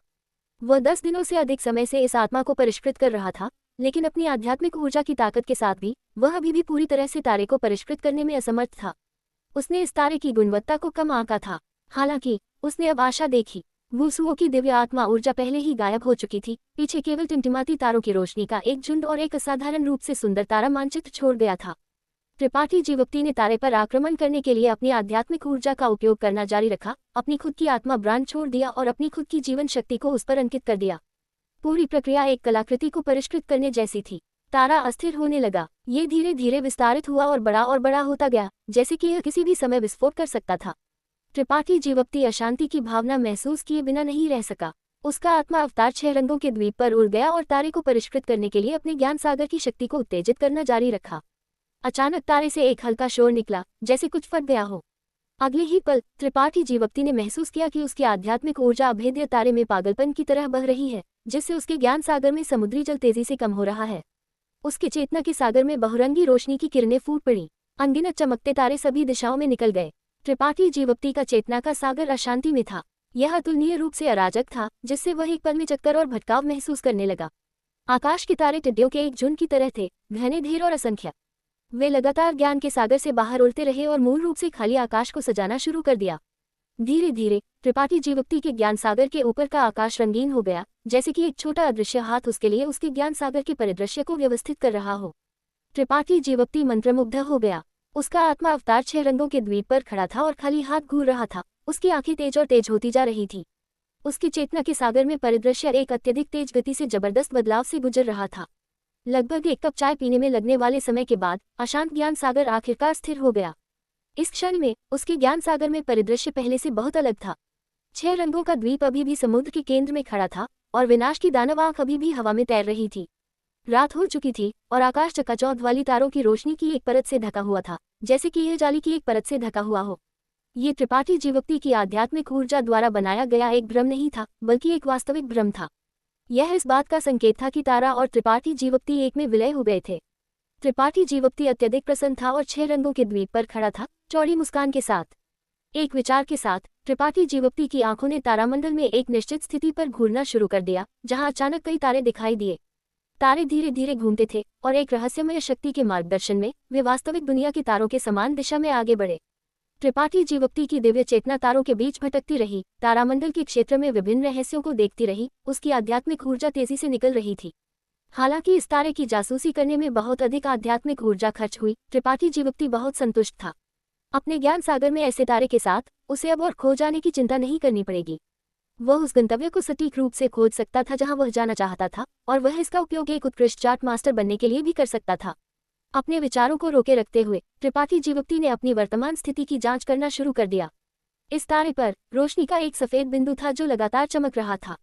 जब त्रिपाठी जीवप्ती ने इसकी जांच करने के लिए अपनी दिव्य चेतना का उपयोग किया, तो सफेद बिंदु ने अचानक एक अजीब उतार चढ़ाव छोड़ा, जिससे उसे ये समझने की अनुमति मिली कि यह सफेद बिंदु कहाँ स्थित था, जहाँ वह अब था। त्रिपाठी जीवप्ती का चेहरा अजीब हो गया, क्योंकि उसने पाया कि इस तारे पर सफेद बिंदु वास्तव में अराजक रसातल के बिल्कुल केंद्र में था, वह जगह जहां ब्लैक होल ने सभी को निगल लिया था। ये तारा सटीक था या नहीं, त्रिपाठी जीवप्ती निश्चित नहीं था और उसे सत्यापित करने के लिए बाद तक इंतजार करना होगा। इसलिए त्रिपाठी जीवक्ति ने अपने विचारों को शांत किया और अब और अपनी आध्यात्मिक ऊर्जा बर्बाद नहीं की। धीरे से अपनी आंखें खोलते हुए त्रिपाठी जीवक्ति ने तुरंत आश्चर्य की एक कम चीख सुनी। इस आवाज का पीछा करते हुए त्रिपाठी जीवक्ति ने अचानक पाया कि बैंगनी तारा की तरफ मिश्रा चंद्रमा प्रसाद और बिरलोचना कुछ जड़ी बूटियां पकड़े हुए थे और उत्साह से शेखावत आशुतोष से कुछ कह रहे थे। शेखावत आशुतोष का चेहरा भी धीरे धीरे उत्साहित हो गया। उसकी आंखें चमक उठी क्योंकि उसने उन दोनों से जड़ी बूटियां ली और ध्यान से उनकी जांच की। क्या हो रहा है? त्रिपाठी जीवक्ति ने आश्चर्य से पूछा। बैंगनी तारा के लोगों को कुछ अविश्वसनीय मिला लगता है। विश्वकर्मा मनोहर उस तरफ की स्थिति पर ध्यान दे रहा था और हालांकि उसने ये नहीं सुना कि वे क्या कह रहे थे, उसके पास अपने खुद के अनुमान थे। वह क्या है? संत राजकोटि की जड़ी बूटियां, विश्वकर्मा मनोहर चिल्लाया। त्रिपाठी जीवक्ति की आंखें चमक उठी। उन्हें इस महाद्वीप की खोज करते समय वे मिली और उनमें से बहुत सारी लगती हैं। उस वृद्ध व्यक्ति ने शायद कहा था कि यहाँ विश्व ऊर्जा की शक्ति समृद्ध है और सामग्री की बहुतायत है। त्रिपाठी जीवक्ति ने सोचते हुए भान सिकुड़ी। उसने ये भी कहा कि केवल अफसोस की बात यह थी कि यहाँ कोई दुर्लभ खनिज नहीं थे। विश्वकर्मा मनोहर ने अचानक उस पर नजर डाली। कोई खनिज नहीं लेकिन समृद्ध सामग्री। क्या इसका मतलब ये हो सकता है कि यह जगह जड़ी बूटियों में समृद्ध है? ये संभव है। त्रिपाठी जीवक्ति ने धीरे से सिर हिलाया। बैंगनी तारा के लोग कार्य करने वाले हैं। विश्वकर्मा मनोहर फिर से चिल्लाया। विश्वकर्मा मनोहर फिर से चिल्लाया, जिससे त्रिपाठी जीवक्ति ने अपना सिर घुमाया और देखा। निश्चित रूप से उसने पाया कि बैंगनी तारा के संवर्धक सभी दिशाओं में निकल पड़े थे। उनके जाने के एक पल बाद तलवार संघ की कविता ने भी अपने अधीनस्थों को एकत्र किया और घबराहट में उन्हें कुछ निर्देश दिए। अगले ही पल तलवार संघ के लोग भी निकल पड़े। हे झाओ के जाने से पहले उसने त्रिपाठी जीवक्ति पर नजर डाली और माफी मांगते हुए सिर हिलाया। त्रिपाठी जीवक्ति ने जवाब में हल्का सा मुस्कुराया। इन दिनों उसने ध्यान दिया था कि हिझाओ और हिमियाओ कई बार उसके पास आना चाहते थे, लेकिन हर बार उन्हें तलवार संघ के एक पुरुष संवर्धक ने रोक दिया था। वह जानता था कि यह कविता का विचार था, इसलिए उसने परवाह नहीं की। त्रिपाठी जीवक्ति, चलो कुछ खोजने चलते हैं। विश्वकर्मा मनोहर काफी लुभाया हुआ था। किसी भी मामले में यहाँ करने के लिए कुछ नहीं है और यहाँ विश्व ऊर्जा की शक्ति इतनी समृद्ध है। यहाँ उत्पादित जड़ी बूटियों की श्रेणी निश्चित रूप से कम नहीं है। अच्छा, त्रिपाठी जीवक्ति एक पल के लिए झिझका लेकिन विरोध नहीं किया। हम रसायन विद्या के लिए कुछ जड़ी बूटियां भी एकत्रित कर सकते हैं। तुम रसायन विद्या कर सकते हो? विश्वकर्मा मनोहर ने आश्चर्य से उसे देखा। हम, बस मुश्किल से। अगर मुझे सही सामग्री मिल जाती है तो मैं एक बाधा तोड़ने वाली गोली परिष्कृत करने में सक्षम हो सकता हूं जो मेरे शरीर पर लगी मोहर को खोल सकती है। त्रिपाठी जीवक्ति ने सिर हिलाया। फिर हम किसका इंतजार कर रहे हैं? दूसरों पर भरोसा करने की बजाय खुद पर भरोसा करना बेहतर है। चलो, मैं तुम्हें अपने साथ ले जाऊंगा, विश्वकर्मा मनोहर ने कहा, क्योंकि उसने अपनी संत शक्ति को धक्का दिया और एक निश्चित दिशा में उड़ने से पहले त्रिपाठी जीवक्ति को उसमें धक लिया। उनके चारों ओर तलवार संघ और बैंगनी तारा के संवर्धक थे। विश्वकर्मा मनोहर और त्रिपाठी जीवक्ति पूरे रास्ते उड़े। समय समय पर वे किसी को हंसते और चिल्लाते हुए सुनते थे। संत राजकोटि उच्च श्रेणी नीली रक्त घास, इतना बड़ा टुकड़ा, हा हा हा, हम अमीर हो गए। संत राजकोटि मध्य श्रेणी आत्मा शांत फूल, यहाँ आओ, यहाँ एक गहरी चांद आत्मा घास है। संत कोटि उच्च श्रेणी पृथ्वी सम्राट फल, यह इतना मूल्यवान नहीं है। ऐसा लगता था कि चूंकि यहाँ उत्पादित जड़ी बूटियों की गुणवत्ता अत्यंत उच्च थी, इन संवर्धकों की दृष्टि बहुत ऊंची हो गई थी। पहले हालांकि संत कोटि उच्च श्रेणी आत्मा घास और आत्मा दवाएं बहुत उच्च स्तरीय नहीं थी, वे अभी भी काफी मूल्यवान थी और उन्हें नजरअंदाज करने का कोई कारण नहीं था। लेकिन अब ये संवर्धक इन संत कोटि की जड़ी बूटियों की बिल्कुल परवाह नहीं करते थे। हर किसी की आंखें संत राजकोटि और उससे ऊपर की आत्मा घास और आत्मा दवाओं की तलाश पर केंद्रित थी। विश्वकर्मा मनोहर का चेहरा कड़वा था क्योंकि उसने संवर्धकों को अपने साथियों के साथ अपनी खुशी साझा करते हुए सुना। उसका दिल ऐसा महसूस कर रहा था जैसे उसे एक बिल्ली द्वारा खरोंचा जा रहा हो, इस डर से कि ये संवर्धक बहुत तेजी से आगे बढ़ेंगे और इस महाद्वीप पर सभी जड़ी बूटियों को साफ कर देंगे। मेरे पास एक तारा शटल नहीं है, मैं उनकी जितनी तेज उड़ नहीं सकता। विश्वकर्मा मनोहर 1 घंटे से अधिक समय तक उड़ता रहा, लेकिन अभी भी उतरने के लिए एक उपयुक्त जगह नहीं खोज सका। जहां भी वह उड़ा वहां संवर्धक खोज रहे होंगे। आगे बढ़ते रहो। त्रिपाठी जीवक्ति की आंखें गहरी थीं क्योंकि उसने आगे घूरना शुरू कर दिया था। दूर दूरी पर उसने स्पष्ट रूप से एक जंगल देखा। जंगल हमेशा जड़ी बूटियों में समृद्ध रहे हैं। उन्हें यह अब तक कैसे पता नहीं चला कि यह महाद्वीप जड़ी बूटियों में समृद्ध था। उड़ान के दौरान त्रिपाठी जीवक्ति ने संदेह से पूछा। उन्हें यहाँ आए हुए लगभग आधा महीना हो गया था, इसलिए उन्हें ये बहुत पहले खोज लेना चाहिए था। वे उस वृद्ध व्यक्ति से डरते थे और पहले लापरवाही से कार्य करने की हिम्मत नहीं करते थे। कुछ दिनों पहले तक नहीं, उन्होंने आसपास के क्षेत्र और आकाश की खोज करना शुरू कर दिया था कि आसपास क्या हो रहा है। कुछ देर तक खोज करने के बाद उन्होंने कुछ खोजें की। विश्वकर्मा मनोहर ने आकस्मिक ढंग से समझाया। उसकी आंखें अचानक चमक उठी। किसी को पहले उस जंगल में प्रवेश नहीं करना चाहिए था। चलो जाकर एक नजर डालते हैं। 2 आकृतियों का एक समूह हवा में चमका और जंगल में घुस गया। जैसे ही उन्होंने जंगल में प्रवेश किया, उनमें से दोनों हैरान थे क्योंकि यहाँ विश्व ऊर्जा की शक्ति कहीं और की तुलना में बहुत अधिक समृद्ध थी। एक दूसरे को देखते हुए उन दोनों को पता था कि वे सही जगह पर आए थे। विश्व ऊर्जा की शक्ति जितनी समृद्ध होगी, उत्पादित जड़ी बूटियों की श्रेणी उतनी ही अधिक होगी। उसी समय अपनी दिव्य चेतना को जारी करते हुए त्रिपाठी जीवक्ति ने अचानक एक निश्चित दिशा में इशारा किया, यहाँ कुछ है। विश्वकर्मा मनोहर ने आश्चर्य से उसे देखा, क्या तुम निश्चित हो? मैं निश्चित हूँ, क्योंकि हवा में एक औषधीय सुगंध है। तुम वास्तव में एक रसायन विज्ञानी नहीं हो ना? विश्वकर्मा मनोहर हैरान था। Episode number 1006। जंगल के अंदर त्रिपाठी जीवक्ति और विश्वकर्मा मनोहर हवा की तरह आगे बढ़े, एक के बाद एक उच्च श्रेणी की आत्मा घास और आत्मा दवाएं एकत्रित करते रहे। यहाँ उत्पादित जड़ी बूटियां सभी कम से कम संत कोटि की थीं, उनमें से अधिकांश संत राज कोटि की थीं। विश्वकर्मा मनोहर का चेहरा उत्साह से झुक गया। उसने कभी कल्पना नहीं की थी कि यह महाद्वीप सामग्रियों में इतना समृद्ध होगा। लगभग हर कुछ दर्जन मीटर पर एक आत्मा जड़ी बूटी होगी जो अनगिनत वर्षों से बढ़ रही थी और त्रिपाठी जीवक्ति और उसके द्वारा चुने जाने का इंतजार कर रही थी। इस महाद्वीप पर आत्मा घास और आत्मा दवाएं तारामंडल के क्षेत्र में किसी भी अन्य औषधि तारे की तुलना में 10 गुना से अधिक प्रचुर थी। सबसे मूल्यवान बात यह थी कि वे एक ऐसी स्थिति में लगती थी जहां कोई उनकी परवाह नहीं करता था। रहस्यमय वृद्ध व्यक्ति की खेती गहन थी, इसलिए संभावना है कि वह यहाँ की जड़ी बूटियों की परवाह नहीं करता था, इसलिए उन्हें एकत्रित करना ज्यादा उपयोग का नहीं होगा, जिससे इन आत्मा घास और आत्मा दवाओं को बढ़ने के लिए बहुत समय मिल सका। विश्वकर्मा मनोहर जड़ी बूटियों के बारे में ज्यादा नहीं जानता था। वह आमतौर पर केवल पहले से परिष्कृत गोलियां लेता था, लेकिन फिर भी वह अपने सामने जड़ी बूटियों की बहुतायत से चकाचौंध था और उत्साहित महसूस किए बिना नहीं रह सका। त्रिपाठी जीवक्ति के सटीक मार्गदर्शन में विश्वकर्मा मनोहर ने उन सभी परिपक्व जड़ी बूटियों को साफ कर दिया जिनसे वह गुजरा। अरे त्रिपाठी जीवक्ति, यहाँ आओ और एक नजर डालो। विश्वकर्मा मनोहर ने अचानक किनारे से बुलाया। उसकी आवाज थोड़ी कांप रही थी, जैसे कि उसने कुछ असाधारण खोज लिया हो। त्रिपाठी जीवक्ति जल्दी से आगे बढ़ा और उसके सामने पहुंचा। उसने उसे एक अजीब ऑर्किड के सामने उबू बैठे देखा। वह ऑर्किड एक हल्की खुशबू छोड़ रहा था, जिसने लोगों को ताज़ा और आरामदायक महसूस कराया। उसकी शुद्ध सफेद पंखुड़ियां शानदार रंगों से भरी हुई थी, जिससे वह असाधारण लग रहा था। त्रिपाठी जीवक्ति की आंखें सिकुड़ गईं क्योंकि उसने बड़बड़ाया, 7 रंगों वाला 1000 गांठ ऑर्किड। इस महाद्वीप पर उत्पादित आत्मा घास और आत्मा दवाएं मूल रूप से तुंगजुआन राज्य पर उन लोगों के समान थी, केवल अंतर ये था कि वे बहुत उच्च श्रेणी के थे। हालांकि कई ऐसे थे जिनके नाम त्रिपाठी जीवक्ति को भी नहीं पता थे क्योंकि वे तुंगजुआन राज्य पर नहीं थे। अगर ऐसा 7 रंगों वाला 1000 गांठ ऑर्किड तुंगजुआन राज्य पर उगना होता तो यह अधिकतम संत कोटि मध्य श्रेणी का होता, लेकिन इस क्षण में यह ऑर्किड आश्चर्यजनक ऊर्जा उतार चढ़ाव और एक भयानक औषधीय प्रभावकारिता छोड़ रहा था जो संत कोटि मध्य श्रेणी से कहीं अधिक श्रेष्ठ था। त्रिपाठी जीवक्ति, यह किस तरह की श्रेणी है? मुझे क्यों लगता है कि यह बाकी से अलग है? विश्वकर्मा मनोहर ने विस्मय से कहा क्योंकि उसने अपने सामने 7 रंगों वाले 1000 गांठ ऑर्किड को घूरना शुरू कर दिया था। तारामंडल के क्षेत्र के संवर्धक ताकत के वर्गीकरण के अनुसार यह एक मूल श्रेणी की जड़ी बूटी होनी चाहिए, त्रिपाठी जीवक्ति ने एक गहरी आवाज में कहा। विश्वकर्मा मनोहर ने एक ठंडी सांस ली क्योंकि उसका चेहरा कई बार बदल गया। अपने आप में बड़बड़ाया, यहाँ मूल श्रेणी की जड़ी बूटियां हैं। हे भगवान, यहाँ मूल श्रेणी की जड़ी बूटियां हैं। पूरे तारामंडल के क्षेत्र में भी मूल श्रेणी की जड़ी बूटियां अत्यंत मूल्यवान थी, फिर भी उन्हें यहाँ आने के तुरंत बाद एक मिल गई थी। ये कल्पना करना आसान था कि इस दुनिया के संसाधन कितने समृद्ध थे। त्रिपाठी जीवक्ति ने ध्यान से इंद्रधनुष 1000 गांठ ऑर्किड को उठाया और इसे अपनी ब्रह्मांड थैली में रख दिया। अपने दिल की गहराई में वह थोड़ा उत्साहित था। विश्वकर्मा मनोहर के साथ एक नजर बदलते हुए उन दोनों ने बिना कुछ कहे तलाश जारी रखी। घूमता हुआ महाद्वीप जड़ी बूटियों में समृद्ध था, इसलिए बैंगनी तारा और तलवार संघ के संवर्धक इन जड़ी बूटियों से उत्तेजित थे और अपनी वर्तमान अजीब स्थिति को स्थायी रूप से भूल गए लगते थे। वे सभी पागलों की तरह इधर उधर घूम रहे थे, चाहे वे इस महाद्वीप को छोड़ सके या नहीं। इन जड़ी बूटियों का एक संवर्धक की ताकत में सुधार पर एक बड़ा प्रभाव था। त्रिपाठी जीवक्ति और विश्वकर्मा मनोहर को भी एक बड़ी फसल मिली।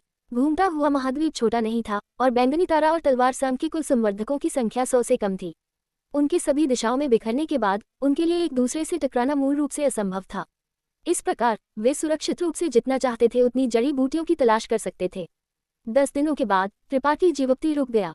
क्या गलत है? विश्वकर्मा मनोहर अभी भी उच्च उत्साह में था। उसकी आंखें चमक रही थी क्योंकि वह चारों ओर देख रहा था।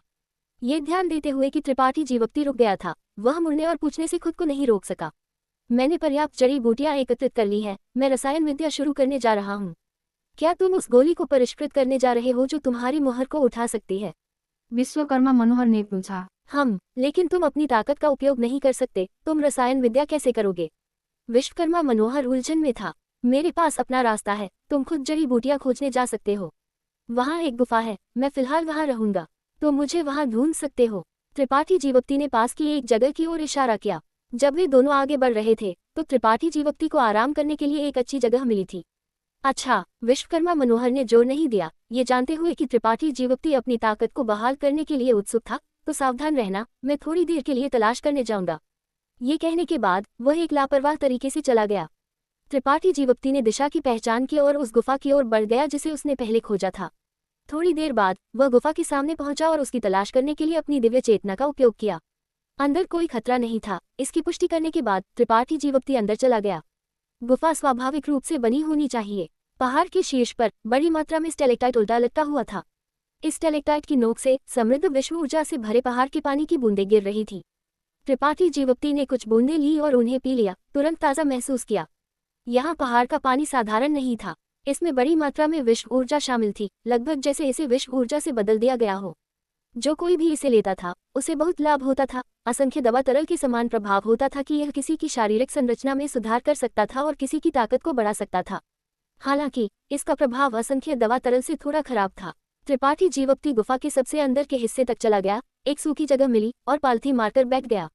गुफा का निचला हिस्सा छोटा नहीं था, कुछ घरों के आकार का। हालांकि रोशनी मंद थी, इस वातावरण ने त्रिपाठी जीवप्ती को अभ्यास करने के लिए बहुत जगह दी। उसकी शारीरिक ताकत का उपयोग वास्तव में नहीं किया जा सकता था, लेकिन उसकी आध्यात्मिक ऊर्जा प्रतिबंधित नहीं थी। बहुत पहले से त्रिपाठी जीवप्ती को रसायन विद्या करने के लिए अपनी शारीरिक ताकत का उपयोग करने की कोई जरूरत नहीं थी। बस अपने प्रज्वलित ज्ञान सागर के साथ वह किसी भी गोली को परिष्कृत कर सकता था जिसे वह चाहता था, अपनी सन शक्ति का उपयोग करने की तुलना में बहुत तेज और अधिक सुविधाजनक। रसायन विद्या के एक लंबे समय के बाद त्रिपाठी जीवप्ती ने पहले कुछ संत कोटि की जड़ी बूटियां खोजी और खुद को परिचित कराने के लिए कुछ संत गोलियों को परिष्कृत करने की तैयारी की। एक छोटी गोली भट्टी निकालते हुए उसने इसे अपने सामने रख दिया। त्रिपाठी जीवप्ती ने जड़ी बूटियों को अपनी दिव्य चेतना के साथ लपेट लिया और औषधीय तरल को संघनीकृत करने के लिए अपने प्रज्वलित ज्ञान सागर को जारी किया। थोड़ी देर बाद कई संत कोटि की जड़ी बूटियां शुद्ध हो गई, पीछे एक समृद्ध औषधीय तरल छोड़ गई। रसायन विद्या में उपयोग किए जाने वाले विभिन्न आत्मा श्रृंखलाओं को अंकित करते हुए त्रिपाठी जीवप्ती ने उन्हें गोली भट्टी में अंकित किया, फिर गर्मी को नियंत्रित करने के लिए औषधीय तरल को उसमें उड़ेल दिया। त्रिपाठी जीवप्ती इस प्रक्रिया से बहुत परिचित था, इसलिए वह इससे बहुत परिचित था। भले ही उसे एक गोली को परिष्कृत किए हुए एक लंबा समय हो गया था, ये प्रक्रिया उसके लिए दूसरी प्रकृति बन गई थी। एक भी विवरण गलत नहीं था और उसकी सटीकता त्रुटिहीन थी। धीरे धीरे गुफा गोलियों की खुशबू से भर गई। जब गोली खुशबू एक निश्चित स्तर पर पहुंची तो त्रिपाठी जीवप्ती ने अपने प्रज्वलित ज्ञान सागर को वापस ले लिया और गोली भट्टी पर अपनी उंगली को फिसलाने से पहले एक पल के लिए इंतजार किया। एक गोल गोली बाहर उड़ गई और त्रिपाठी जीवप्ती की उंगलियों के बीच चिमटी गई। इसने गोली नसें नहीं बनाई, जो थोड़ा अफसोस की बात थी, लेकिन यह अभी भी एक वास्तविक संत कोटि मध्य श्रेणी की गोली थी। धीरे से सिर हिलाते हुए त्रिपाठी जीवप्ती बहुत संतुष्ट था और बंद होने से पहले गोली को दानव रहस्यमय ग्रंथ में रख दिया ताकि खुद को बहाल कर सके। एक संत गोली को परिष्कृत करने में ज्यादा आध्यात्मिक ऊर्जा खर्च नहीं होती थी, लेकिन यह एक छोटी मात्रा भी नहीं थी। त्रिपाठी जीवप्ती अपनी आध्यात्मिक ऊर्जा को इच्छा पर बर्बाद नहीं कर सकता था, इसलिए उसे हर समय अपनी चरम स्थिति बनाए रखनी पड़ी। एक अगरबत्ती के बराबर समय के बाद त्रिपाठी जीवप्ती ने परिष्कृत करना जारी रखा। तुंजुवान राज्य में वापस त्रिपाठी जीवप्ती संत कोटि उच्च श्रेणी की गोलियों को परिष्कृत करने में सक्षम था। उस समय 9 स्वर पवित्र भूमि ने बहुत सारी जड़ी बूटियां और धन एकत्रित किया था, जिससे उसे इच्छा पर अपने रसायन विद्या कौशल में सुधार करने की अनुमति मिली। हालांकि संत कोटि उच्च श्रेणी की गोली शायद शेखावत आशुतोष द्वारा उस पर लगाई गई मुहर को उठाने के लिए पर्याप्त नहीं थी। शेखावत आशुतोष एक संत राजकोटि का स्वामी था, इसलिए केवल एक संत राजकोटि की गोली ही उसकी मुहर को तोड़ सकती थी। इस प्रकार त्रिपाठी जीवप्ती की शीर्ष प्राथमिकता अभी अपने रसायन विद्या कौशल में सुधार करने के लिए हाथ में संसाधनों का उपयोग करना था। जब उसने तुंजुवान राज्य छोड़ा तो त्रिपाठी जीवप्ती अपने साथ बहुत सारी सामग्री लाया था। इस महाद्वीप पर उसने और विश्वकर्मा मनोहर ने भी कई संत राजकोटि और मूल श्रेणी की जड़ी बूटियां एकत्रित की थी। त्रिपाठी जीवप्ती को सामग्रियों के बारे में बिल्कुल भी चिंता करने की जरूरत नहीं थी। समय उड़ गया और त्रिपाठी जीवप्ती ने रसायन विद्या की दुनिया में खुद को डूबा दिया, गुफा में अकेले रहते हुए। घूमता हुआ महाद्वीप दूसरी ओर बहुत जीवंत था। बैंगनी तारा और तलवार संघ के संवर्धक को एक बड़ी फसल मिली थी और वे हर दिन उच्च उत्साह में थे। हालांकि शेखावत आशुतोष थोड़ा नाखुश था, क्योंकि उनके हाथ में कोई भंडारण कलाकृतियां नहीं थीं। किसी भी भंडारण कलाकृतियों के बिना भले ही उन्होंने जड़ी बूटियां एकत्रित की, उन्हें संग्रहित करने के लिए कोई जगह नहीं थी। ये केवल एक छोटी बात थी। सबसे गंभीर समस्या ये थी कि इन जड़ी बूटियों को एकत्रित किए जाने के बाद उनके औषधीय प्रभावकारिताएं लगातार फीकी पड़ रही थी। इसने शेखावत आशुतोष के दिल को खून बहाया। इन संत राजकोटी और मूल श्रेणी की जड़ी बूटियों के औषधीय प्रभावकारिताओं को हर गुजरते दिन के साथ कम होते हुए महसूस करते हुए वह दिन अत्यधिक दर्द महसूस करता था। वह उस रहस्यमय वृद्ध व्यक्ति को खोजने और अपना अंतरिक्ष वलय वापस लेने का इंतजार नहीं कर सकता था, लेकिन उसने केवल इसके बारे में सोचने की हिम्मत की। अगर वह वास्तव में उस वृद्ध व्यक्ति का सामना करता तो शेखावत आशुतोष विरोध करने के बारे में सोच भी नहीं सकता था। एलिप्सिस। एक पहाड़ की चोटी पर रहस्यमय वृद्ध व्यक्ति एक घबराया हुआ चेहरा पहने हुए था क्योंकि वह एक बड़े सपाट मैदान पर ध्यान से कुछ व्यवस्थित कर रहा था। इस सपाट मैदान पर एक बड़ी आत्मा श्रृंखला बनाने के लिए पंक्तियों में व्यवस्थित कई अत्यंत उच्च श्रेणी के संत क्रिस्टल थे। इस आत्मा श्रृंखला के केंद्र में कुछ ऐसा था जो सपाट मैदान पर खड़े एक दरवाजे जैसा दिखता था। ये पारदर्शी दरवाजा तारामंडल के टुकड़ों से बना था जिसे उसने पहले उठाया था। तारामंडल के 2 टुकड़े दोनों संत राजकोटि उच्च श्रेणी के थे, इसलिए उन्हें बनाने के लिए उपयोग की गई सामग्री भी अत्यंत उच्च श्रेणी की थी। वृद्ध व्यक्ति के लिए इस दरवाजे को परिष्कृत करने के लिए बस सही इस महाद्वीप पर कोई दुर्लभ अयस्क नहीं थे, इसलिए वृद्ध व्यक्ति इस महत्वपूर्ण दरवाजे को परिष्कृत करने के लिए उपयुक्त सामग्री नहीं खोज पाया था। केवल स्वर्ग जानता था कि वह कितना उत्साहित था जब तारामंडल के टुकड़े आकाश से गिरे और इस महाद्वीप पर उतर गए। इस दरवाजे के फ्रेम और आधार को भी शीर्ष श्रेणी के संत क्रिस्टल से जड़ा गया था, जिससे यह अत्यंत सुंदर दिखाई दिया। इस दरवाजे से एक अजीब ऊर्जा उतार चढ़ाव धीरे धीरे बाहर निकला। रहस्यमय वृद्ध व्यक्ति जैसा एक चरित्र भी इस दरवाजे के पास आने की हिम्मत नहीं करता था, जैसे कि अंदर कोई बड़ा खतरा छिपा हुआ हो। वृद्ध व्यक्ति का चेहरा भयानक और पागल था क्योंकि वह अपनी व्यवस्था करने के लिए इधर उधर भटकता था, अपने आप में बड़बड़ाया, जल्द ही जल्द ही जल्द ही। उसकी आंखों में एक भयानक रोशनी चमकी जिससे इसे देखने वाले सभी लोग कांप उठे। थोड़ी देर बाद वह अचानक रुक गया और अपनी दिव्य चेतना को फैला दिया। पलक झपकते ही पूरे महाद्वीप को ढक लिया। इस महाद्वीप पर सक्रिय हर किसी की गतिविधियां उसके दिमाग में स्पष्ट रूप से प्रदर्शित की गई। अजीब ढंग से मुस्कुराते हुए वृद्ध व्यक्ति ने बड़बड़ाया, हे, हर कोई काफी जीवंत है। अच्छा, ये बूढ़ा स्वामी बेजान लोगों से सबसे ज्यादा डरता है। ये बूढ़ा स्वामी 2000 सालों से अकेला रहा है और इस तरह की यातना को अब और बर्दाश्त नहीं कर सकता।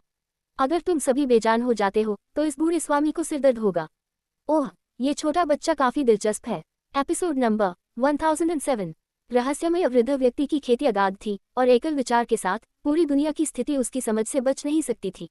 उसने त्रिपाठी जीवक्ति के बारे में कुछ अजीब खोज लिया था। उसकी दिव्य चेतना जल्दी से उस गुफा की ओर एकत्रित हुई जहां त्रिपाठी जीवक्ति स्थित था। गुफा के अंदर त्रिपाठी जीवक्ति, जो एक संत राजकोटि की गोली को परिष्कृत करने की कोशिश कर रहा था, अचानक कठोर हो गया और आंखें खोल दी, एक गरिमा में अभिव्यक्ति के साथ ऊपर देखते हुए। हल्के से उसे ऐसा महसूस हुआ जैसे उसकी गतिविधियों की जासूसी करने वाली अदृश्य आंखों की एक जोड़ी थी, जिससे वह घबरा गया। हालांकि ध्यान से खुद की जांच करने के बाद त्रिपाठी जीवक्ति को कुछ भी गलत नहीं मिला, इसलिए वह खुद को सिर हिलाने से नहीं रोक सका। उसके चेहरे पर भ्रम का एक भाव था, ये सोचते हुए कि क्या वह बहुत अधिक परेशान हो रहा था। ऐसे विलंब के बाद त्रिपाठी जीवक्ति जिस संत राजकोटि की गोली को परिष्कृत करने की कोशिश कर रहा था, वह तुरंत विफल हो गई और गोली भट्टी से एक जली हुई गंध आई। औषधीय तरल जिसे उसने संघनीकृत करने के लिए इतनी मेहनत की थी, सभी आपस में मिल गए थे और अब और उपयोग नहीं किए जा सकते थे। त्रिपाठी जीवक्ति ने हल्के से आह भरी और गोली भट्टी से त्याग दिए गए औषधीय तरल को बाहर निकाल लिया। अस्थायी रूप से अपने प्रज्वलित ज्ञान सागर का उपयोग नहीं किया और इसके बजाय ध्यान करने के लिए अपनी आंखें बंद कर लीं। इस दृश्य को देखकर रहस्यमय वृद्ध व्यक्ति, जो 10,000 किलोमीटर दूर था, ने अपनी दिव्य चेतना वापस ले ली और संदेह से अपने आप में बड़बड़ाया, उसकी इंद्रियां इतनी तेज हैं। उसने माना कि अपने खुद के तरीकों के साथ इस छोटे बच्चे के लिए उसकी दिव्य चेतना का पता लगाना असंभव था, लेकिन वह अभी भी सतर्क था। ये स्पष्ट रूप से खतरे की एक सहज भावना थी। सिर हिलाते हुए वृद्ध व्यक्ति ने अब और त्रिपाठी जीवक्ति पर ध्यान नहीं दिया और हाथ में मामले से निपटने पर ध्यान केंद्रित किया। त्रिपाठी जीवक्ति जैसे एक छोटे संवर्धक के लिए वृद्ध व्यक्ति उस पर ज्यादा ध्यान नहीं देगा। गुफा के अंदर त्रिपाठी जीवक्ति ने खुद को बंद कर लिया और गोलियों को परिष्कृत करना जारी रखा। त्रिपाठी जीवक्ति को नहीं पता था कि कितना समय बीत चुका है, लेकिन उसने कई सौ संत कोटि मध्य श्रेणी और संत कोटि उच्च श्रेणी की गोलियां परिष्कृत की थी, जिनमें से कई में गोली नसें थी। त्रिपाठी जीवक्ति के रसायन विद्या कौशल में बहुत सुधार हुआ था और अब वह संत राजकोटि की गोलियों को भी परिष्कृत करने में सक्षम था। एक दिन त्रिपाठी जीवक्ति ने एक गरिमा में अभिव्यक्ति के साथ दानव रहस्यमय ग्रंथ से कुछ जड़ी बूटियां निकाले। इन जड़ी बूटियों में सभी समृद्ध संत राजकोटि ऊर्जा शामिल थी। वह मुहर तोड़ने वाली गोली को परिष्कृत करना शुरू करने जा रहा था। त्रिपाठी जीवक्ति मुहर तोड़ने वाली गोली के गोली नुस्खा से बहुत परिचित था। यह एक गोली नुस्खा था जो मूल रूप से तुंगजुआन राज्य में मौजूद था और उपयोग की गई जड़ी बूटियों की श्रेणी के अनुसार मुहर तोड़ने वाली गोली की श्रेणी भी अलग होगी। अब जब उसने संत राजकोटि की जड़ी बूटियां चुनी थी, तो मुहर तोड़ने वाली गोली जिसे उसने परिष्कृत किया, वह स्वाभाविक रूप से संत राजकोटि की भी थी। उसके हाथ में कुछ जड़ी बूटियां नहीं थी, लेकिन उसने विकल्प खोज लिए थे। त्रिपाठी जीवक्ति को अब एक उत्कृष्ट रसायन विज्ञानी माना जाता था, इसलिए एक गोली नुस्खा बदलना स्वाभाविक रूप से उसके लिए एक मुश्किल काम नहीं था। खुद को शांत करते हुए त्रिपाठी जीवक्ति ने खुद को अपनी सर्वश्रेष्ठ स्थिति में समायोजित किया और परिष्कृत करना शुरू कर दिया। उसकी गतिविधियां बहते पानी की तरह चिकनी थी, बिना किसी झिझक के। उसकी अभिव्यक्ति उदासीन थी, बिना घबराहट या प्रत्याशा के, जैसे कि वह एक साधारण गोली को परिष्कृत कर रहा था। ऐसा इसलिए था क्योंकि उसे इस गोली को परिष्कृत करने में पूरा विश्वास था। उसने नहीं सोचा कि वह विफल होगा। ये वास्तव में मामला था। लगभग आधे घंटे के बाद नियंत्रित ऊर्जा के साथ एक हल्की पीली बाधा तोड़ने वाली गोली उसके द्वारा परिष्कृत की गई थी। इस गोली को गोली भट्टी से बाहर निकालते हुए त्रिपाठी जीवक्ति ने इसे अपने हाथ में पकड़ा और धीरे से सिर हिलाने से पहले एक पल के लिए चुपचाप इसकी जांच की। ये गोली एक वास्तविक संत राजकोटि की गोली थी। हालांकि उसके अवलोकन के अनुसार ये केवल एक संत राज निम्न श्रेणी होनी चाहिए। त्रिपाठी जीवक्ति को नहीं पता था कि क्या ऐसी गोली मुहर को खोल सकती है। अगर शेखावत आशुतोष की ताकत भी इस स्तर पर होती तो कोई संदेह नहीं होता, लेकिन त्रिपाठी जीवक्ति ने अनुमान लगाया कि शेखावत आशुतोष कम से कम एक द्वितीय क्रम संत राज या यहाँ तक कि एक तृतीय क्रम था। त्रिपाठी जीवक्ति को ज्यादा विश्वास नहीं था। एक पल के लिए भान सिकोड़ते हुए त्रिपाठी जीवक्ति ने गोली को अपने मुंह में ठूंस दिया और उसे निगल लिया। अपनी आंखें बंद करते हुए त्रिपाठी जीवक्ति जमीन पर पालथी मारकर बैठ गया और औषधीय प्रभावकारिताओं के घुलने का इंतजार किया। एक पल बाद त्रिपाठी जीवक्ति का चेहरा अत्यधिक दर्द में बदल गया। उसने लहरों की गर्मी महसूस की जो उसके निचले पेट से उमड़ रही थी। वह गर्मी लहर बिजली की तरह थी, एक बार की तरह, और अचानक विस्फोट हो गई, जो उसकी सभी दिशाओं में उसके हाथों और हड्डियों तक फैल गई। उसकी अवरुद्ध नसें तंग गईं और एक फाड़ने वाला दर्द उसके पूरे शरीर में फैल गया। त्रिपाठी जीवक्ति ने दांत पीस लिए और अडिग रहा। उसकी दिव्य चेतना अपनी खुद की स्थिति को समझने के लिए औषधीय प्रभावकारिताओं के प्रवाह का अनुसरण कर रही थी। त्रिपाठी जीवक्ति ने स्पष्ट रूप से देखा कि उसकी शारीरिक संरचना पर हथकड़ियां दिखाई दी, जिनमें से प्रत्येक में शेखावत आशुतोष की शक्ति शामिल थी। ये हथकड़ियां वे मुहरें थीं जिन्हें उसने लगाया था। मुहर तोड़ने वाली गोली के औषधीय प्रभावकारिताएं एक फंसे हुए अजगर की तरह थी जो अपनी मान से निकल रहा था। त्रिपाठी जीवक्ति के शरीर को एक युद्ध क्षेत्र के रूप में उपयोग कर रहा था, क्योंकि उसने इन हथकड़ियों के खिलाफ बेताब संघर्ष किया था। पूरी प्रक्रिया ने उसे अकल्पनीय दर्द दिया। हालांकि मुहर तोड़ने वाली गोली के औषधीय प्रभावकारिताएं काफी अच्छी थी, ये स्पष्ट रूप से इन हथकड़ियों को तोड़ने और त्रिपाठी जीवक्ति की स्वतंत्रता को बहाल करने के लिए पर्याप्त नहीं थी। बार बार टकराव के बाद औषधीय प्रभावकारिताएं धीरे धीरे खत्म हो गईं, लेकिन हथकड़ियां अडिग रहीं। त्रिपाठी जीवक्ति की संत शक्ति और नसों को कसकर बंद कर दिया। आधे दिन बाद त्रिपाठी जीवक्ति ने कमजोरी से अपनी आंखें खोल दी। उसके चेहरे पर एक असहाय भाव था। संत राजकोटि निम्न श्रेणी मुहर तोड़ने वाली गोली वास्तव में काम नहीं आई। हालांकि उसके वर्तमान तरीकों के साथ वह जो सबसे अच्छा कर सकता था वह इस श्रेणी की एक गोली को परिष्कृत करना था। ये सामग्रियों का मामला नहीं था, न ही ये कौशल का मामला था, बल्कि उसकी खेती राज्य का मामला था। त्रिपाठी जीवक्ति अभी केवल एक प्रथम क्रम संत था। उससे ऊपर के एक महान राज्य की एक गोली को परिष्कृत करने में सक्षम होना पहले से ही उसके कौशल का एक प्रकटीकरण था। अगर वह एक उच्च श्रेणी की गोली को परिष्कृत करना चाहता था तो उसे पहले अपनी ताकत में सुधार करने की जरूरत होगी। हालांकि त्रिपाठी जीवक्ति निराश नहीं हुआ और इसके बजाय उसकी आंखें चमक उठी। सिर्फ इसलिए कि एक साधारण संत राजकोटि मुहर तोड़ने वाली गोली काम नहीं आई, इसका मतलब यह नहीं था कि एक मुहर तोड़ने वाली गोली जो गोली नसें बनाई थी वह समान होगी। एक बार जब एक गोली नसें बनाई थी तो गोली की प्रभावकारिता कम से कम 2 गुना या उससे भी अधिक बढ़ जाएगी। जब तक वह एक मुहर तोड़ने वाली गोली को परिष्कृत कर सकता था जिसने गोली नसें बनाई थी, उसे विश्वास था कि वह इस मुहर को तोड़ सकता है। त्रिपाठी जीवक्ति ने अभी अपनी विफलता पर ध्यान नहीं दिया और इसके बजाय खुद को जल्दी से बहाल करने के लिए असंख्य दवा तरल का उपयोग किया, इससे पहले कि फिर से शुरू कर सके। इस दौरान त्रिपाठी जीवक्ति ने विश्वकर्मा मनोहर के साथ बहुत सारी जड़ी बूटियां एकत्रित की थी जो उसके लिए 4 या 5 मुहर तोड़ने वाली गोलियों को परिष्कृत करने के लिए पर्याप्त थी। गुफा के अंदर त्रिपाठी जीवक्ति खुद को व्यस्त रखता था, लगभग हर घंटे एक मुहर तोड़ने वाली गोली उत्पादित करता था। ये सभी गोलियां साधारण थीं और गोली नसें नहीं बनाई थीं। ऐसा लगता था कि संत राजकोटि की गोलियों के लिए गोली नसें बनाना बहुत अधिक मुश्किल था। त्रिपाठी जीवक्ति चिंतित नहीं था, उसका मिजाज शांत था, किसी भी विफलता से अप्रभावित, क्योंकि भले ही वह इन सामग्रियों से बाहर निकल जाए, वह हमेशा अधिक एकत्रित कर सकता था। इस दुनिया में जहां सामग्री प्रचुर थी, जड़ी बूटियां अक्षय थीं। ये सोचते हुए त्रिपाठी जीवक्ति को लगा कि भले ही वह हर बार विफल हो जाए, ये एक बड़ी समस्या नहीं होगी। जब 5वीं मुहर तोड़ने वाली गोली को उसकी गोली भट्टी से बाहर निकाला गया तो उसकी आंखें चमक उठी और उसका मिजाज उठ गया। इस गोली पर एक मानव की नसों के समान रेखाएं दिखाई दी, जिससे उसकी औषधीय गुण अत्यंत नियंत्रित हो गए और उसकी औषधीय प्रभावकारिताएं कहीं अधिक शक्तिशाली हो गई। सफलता। इस गोली को देखते हुए जिसे उसने कड़ी मेहनत से परिष्कृत किया था, त्रिपाठी जीवक्ति मुस्कुराया। शेखावत आशुतोष द्वारा उसकी खेती को बंद किए हुए लगभग 2 महीने हो गए थे। यहाँ विश्वकर्मा मनोहर, जो उसके साथ अच्छी तरह से मिल गया था, को छोड़कर उसके पास भरोसा करने के लिए कोई नहीं था जो इस मोहर को तोड़ने में उसकी मदद नहीं कर सका था। त्रिपाठी जीवप्ती को हर चीज के लिए खुद पर भरोसा करना पड़ा। अब जब उसके हाथ में यह मोहर तोड़ने वाली गोली थी तो त्रिपाठी जीवप्ती के दिल में उत्साह और गर्व की एक मजबूत भावना उमड़ पड़ी। त्रिपाठी जीवप्ती ने इस गोली को लेने में जल्दी नहीं की और इसके बजाय खुद को फिर से बहाल करना शुरू कर दिया। आधे दिन बाद त्रिपाठी जीवप्ती ने गोली को अपने मुंह में डाल दिया और प्रत्याशा में इंतजार किया। गोली नसों वाली गोली होने के योग्य, जैसे ही औषधीय प्रभावकारिताएं उसके पेट में घुलना शुरू हुई, ऊर्जा की एक हिंसक बाढ़ बाहर निकल पड़ी जिसकी तीव्रता पिछली बार की तुलना में कई गुना अधिक थी। त्रिपाठी जीवप्ती का चेहरा लाल हो गया क्योंकि उसका खून तेजी से उबलना शुरू हो गया। अकल्पनीय दर्द को सहन करते हुए उसका चेहरा झुक गया क्योंकि उसने अपनी आंखें चौड़ी खोल दी। उसने ध्यान दिया कि उसके शरीर में हथकड़ियां इंच दर इंच टूट रही थी। उसकी नसें, जो 2 महीनों से अधिक समय से बंद थी, आखिरकार ढीली होने लगी और उसकी संत शक्ति, जो लंबे समय से स्थिर थी, बहने की संकेत दिखाना शुरू कर दिया। कका, त्रिपाठी जीवप्ती के दिमाग में हथकड़ियों के टूटने की आवाज गूंज उठी और उसकी संत शक्ति तेज और तेज बहना शुरू हो गई क्योंकि उसकी ताकत बहाल होना शुरू हो गई। इस स्थिति के अनुसार मोहर को पूरी तरह से तोड़ने में 1 कप चाय पीने में लगने वाले समय से कम समय लगेगा। लेकिन उस क्षण में त्रिपाठी जीवप्ती का चेहरा अचानक बदल गया और उसने अपनी दिव्य चेतना को फैला दिया। उसने ध्यान दिया कि कोई पास आया था और थोड़ा सतर्क महसूस किए बिना नहीं रह सका।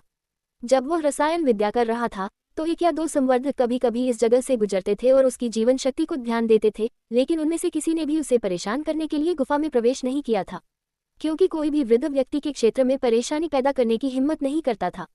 लेकिन इस बार कुछ अलग लगता था। गुफा के बाहर संवर्धक ने त्रिपाठी जीवप्ती के अस्तित्व को ध्यान देने के बाद वह न केवल दूर नहीं गया बल्कि इसके बजाय सीधे अंदर चला गया। त्रिपाठी जीवप्ती ने भान से कुड़ी, उसके चेहरे पर नाखुशी का एक भाव था। हालांकि उसे यहाँ परेशान होने की चिंता नहीं थी, लेकिन इतने महत्वपूर्ण क्षण में किसी के द्वारा उसे परेशान करना अभी भी बहुत अप्रिय था। औषधीय प्रभावकारिताओं को और भी अधिक पागलपन से उत्साहित करते हुए त्रिपाठी जीवप्ती ने मोहर तोड़ने की गति को तेज कर दिया, जबकि सतह पर शांत रहा। थोड़ी देर बाद उसके सामने रोशनी की एक किरण दिखाई दी और एक आकृति दिखाई दी। ये रोशनी एक अजीब पत्थर द्वारा उत्सर्जित की गई थी, जो एक मुलायम रोशनी दे रहा था जिसने एक बड़े क्षेत्र को रोशन किया। इस अजीब पत्थर को पकड़े हुए संवर्धक त्रिपाठी जीवप्ती के पास चला गया और अर्थपूर्ण ढंग से मुस्कुराया, अपने होंठ घुमाते हुए कहा, मैं सोच रहा था कि यहाँ कौन छिपा हुआ था, तो ये तुम थे, छोटे बच्चे। जैसे ही उसने बात की, अजीब पत्थर से रोशनी ने उसके चेहरे को रोशन किया, जिससे उसे एक उदास और भयानक शक्ति मिली। क्या तुम हिझाओ और हे मियाओ के भाई हो? त्रिपाठी जीवप्ती ने उदासीनता से उसे देखा। वह इस आदमी को जानता था। हर बार जब हिझाओ और हे मियाओ उससे मिलने आना चाहते थे तो उन्हें उसके द्वारा रोका जाता था। कविता के शब्दों को सुनकर इस व्यक्ति को वीवू कहा जाता था। निश्चित रूप से वीवू ने सिर हिलाया और स्वीकार किया, बच्चे, तुम यहाँ किस लिए छिपे हो? यहाँ कुछ भी अच्छा नहीं है। कुछ नहीं, बाहर खतरनाक है। ये वास्तव में बहुत खतरनाक है, खासकर तुम्हारे लिए। वीवू ने खुशी से मुस्कुराया, तुम्हारी खेती शेखावत आशुतोष द्वारा बंद कर दी गई है ना? कितना दयालु, भरोसा करने के लिए किसी के बिना अकेला, तुम केवल यहाँ छिप सकते हो और एक बुरा अस्तित्व बाहर निकाल सकते हो। तस्क तस्क, बस इसके बारे में सोचकर मुझे दुख महसूस होता है। उसने उसका मजाक उड़ाया, जैसे कि वह त्रिपाठी जीवप्ती के दयनीय और असहाय रूप को देखकर बहुत खुश था। त्रिपाठी जीवप्ती ने एक शब्द भी नहीं कहा। बच्चे, मैं तुम्हें एक साफ रास्ता कैसे दिखाऊं? वीवू अचानक त्रिपाठी जीवप्ती के सामने उबू बैठ गया। क्या साफ रास्ता? त्रिपाठी जीवप्ती ने भान से कुड़ी। तुम देखो, इस अजीब जगह में तुम्हारे पास तुम्हारी रक्षा करने के लिए कोई नहीं है और तुम्हारी खेती बंद कर दी गई है। एक बार जब तुम किसी तरह के खतरे का सामना करते हो तो तुम वापस लड़ने में सक्षम नहीं होंगे। उदाहरण के लिए, अगर कोई दुर्भावनापूर्ण इरादों वाला व्यक्ति तुम्हारे पास आता है। उसने ठंडा मजाक किया क्योंकि उसने त्रिपाठी जीवप्ती को घूरना शुरू कर दिया। एपिसोड 1008। पर्वत के अंदर वीवू त्रिपाठी जीवप्ती को घूर रहा था। अजीब पत्थर की रोशनी में उसका चेहरा और भी उदास होता जा रहा था। त्रिपाठी जीवप्ती ने अविचलित भाव से उसे पलटकर घूरा। वीवू का चेहरा कुछ बार फड़का। जाहिर तौर पर यह उम्मीद नहीं थी कि त्रिपाठी जीवप्ती बिल्कुल भी डर नहीं दिखाएगा। अचानक ऊब महसूस करते हुए और अपने होठों को घुमाते हुए उसने कहा, मैं अपने गुरु को तुम्हें बाधा मुक्त करने में मदद करने के लिए मना सकता हूँ, लेकिन बदले में तुम्हें अपना आत्मा ब्रांड सौंपना होगा और भविष्य में मैं जो कुछ भी कहूँ वही करना होगा। एक ठहराव के बाद उसने आगे कहा, यहाँ तुम अपनी शक्ति का उपयोग नहीं कर सकते और कई खतरे हैं, लेकिन जब तक तुम अपना आत्मा ब्रांड सौंपते हो, मैं भविष्य में स्वाभाविक रूप से तुम्हारी सुरक्षा करूंगा।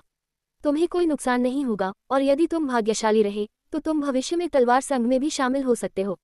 क्या तुम कह चुके? त्रिपाठी जीवप्ती ने अधीरता से उसे बाधित किया। वीवू हक्का बक्का रह गया और उसने बोलना बंद कर दिया।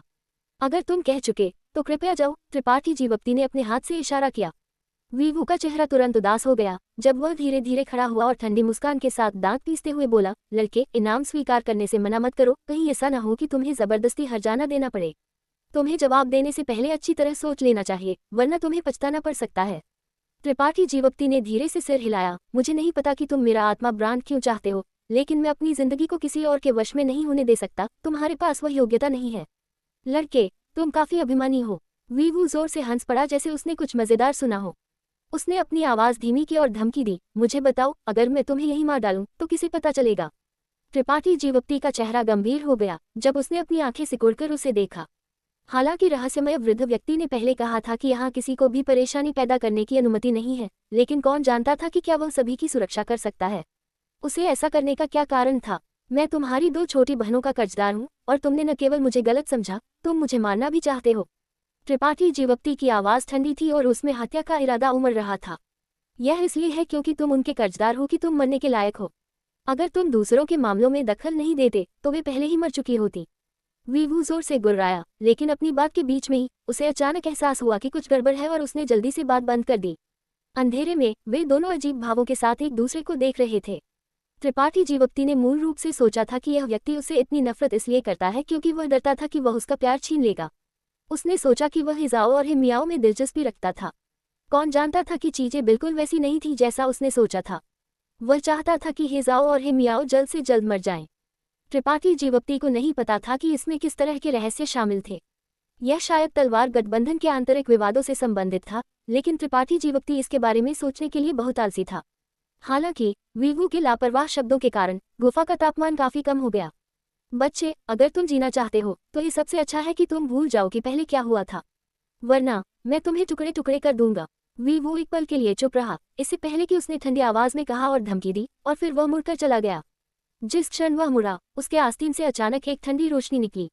वह ठंडी रोशनी एक मूक सांप की तरह थी जो अंधेरे में त्रिपाठी जीवप्ती की स्थिति को सटीकता से ढूंढ रही थी। उसकी गर्दन पर चढ़कर उसने उसकी गर्दन के चारों ओर घेरा बना लिया। हम केवल मिथी रहस्य उजागर नहीं करेंगे।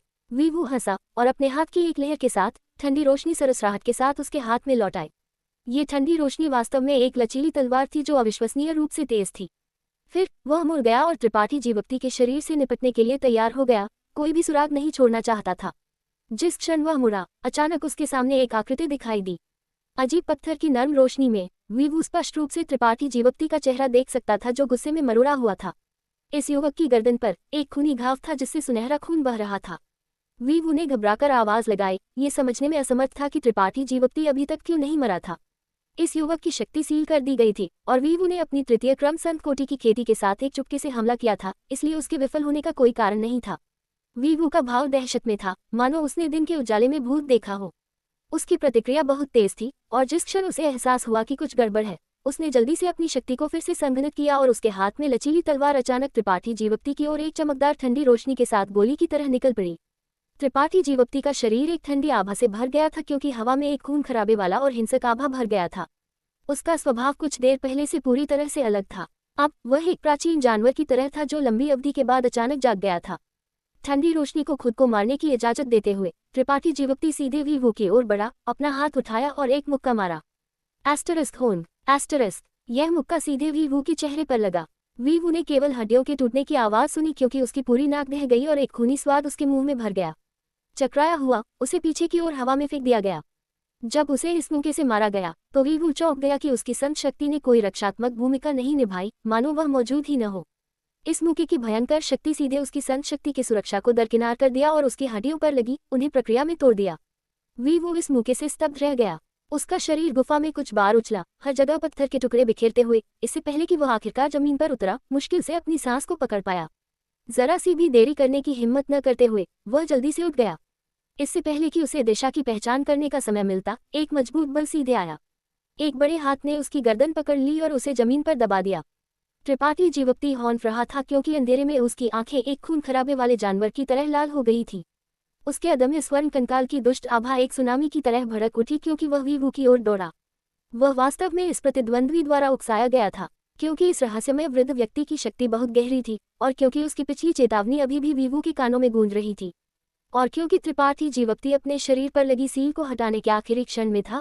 उसके पास कुछ और सोचने का समय नहीं था, इसलिए उसने सोचा कि वीवू उस पर हमला करने की हिम्मत नहीं करेगा। जिस क्षण उस पर हमला किया गया था, त्रिपाठी जीवक्ति प्रतिक्रिया भी नहीं दे पाया था। ये तब तक नहीं था जब तक उसे अपनी गर्दन में तेज दर्द महसूस नहीं हुआ कि उसने जल्दबाजी में विरोध करने के लिए अपनी शक्ति को संघनित किया। इतना होने पर भी उसकी गर्दन पर एक बड़ा घाव था जिससे खून टपक रहा था। वह लगभग सिर कटने ही वाला था। अगर उसकी शक्तिशाली काया नहीं होती और अगर उस क्षण उसके शरीर पर सील पूरी तरह से नहीं हटी होती, जिससे उसे अपनी शक्ति को बहाल करने की अनुमति मिल गई होती, तो परिणाम अकल्पनीय होते। त्रिपाठी जीवक्ति क्रोधित था और उसका हत्या का इरादा ज्वार की तरह उमड़ रहा था। तुमने ये कैसे किया? वीवू की आंखें चौड़ी हो गई जब उसने त्रिपाठी जीवक्ति को डर में घूरा। वह नहीं समझ पाया कि वह इस तरह का हमला कैसे कर पाया जब उसकी शक्ति सील हो जानी चाहिए थी।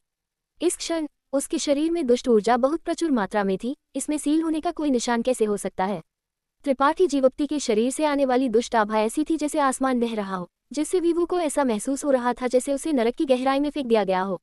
वीवू दहशत की भावना महसूस करने में मदद नहीं कर सका क्योंकि उसका शरीर कांप गया। उसे लगा कि वह किसी प्रथम क्रम संत कोटि के कृषक का सामना नहीं कर रहा था, बल्कि एक अकल्पनीय दानव का सामना कर रहा था। एक बात है जिसके बारे में तुम सही थे। त्रिपाठी जीवक्ति की आंखें ठंडी और भावनाहीन थी जब उसने ठंडे होकर घोषित किया, अगर मैं तुम्हें यही मार डालूं तो किसे पता चलेगा? त्रिपाठी जीवक्ति के शरीर में दुष्ट ऊर्जा और भी हिंसक रूप से उमड़ उठी क्योंकि यह वीवू के शरीर में डाली गई थी। वीवू का शरीर तुरंत एक गुब्बारे की तरह सूज गया क्योंकि उसके नाक के पुल पर घाव से खून एक फव्वारे की तरह बाहर निकला। त्रिपाठी जीवक्ति के चेहरे पर सब कुछ बिखर गया, उसे खून से भिगो दिया। मृत्यु की पुकार को महसूस करते हुए वीवू ने पागलपन से संघर्ष किया, विरोध करने के लिए सभी प्रकार के तरीकों का उपयोग किया, लेकिन वह अभी भी त्रिपाठी जीवक्ति की पकड़ से मुक्त होने में असमर्थ था। त्रिपाठी जीवक्ति ने बस उसे नीचे दबाए रखा, अविचलित रहा, मरने से पहले उसे मृत्यु की निराशा का स्वाद लेने दिया।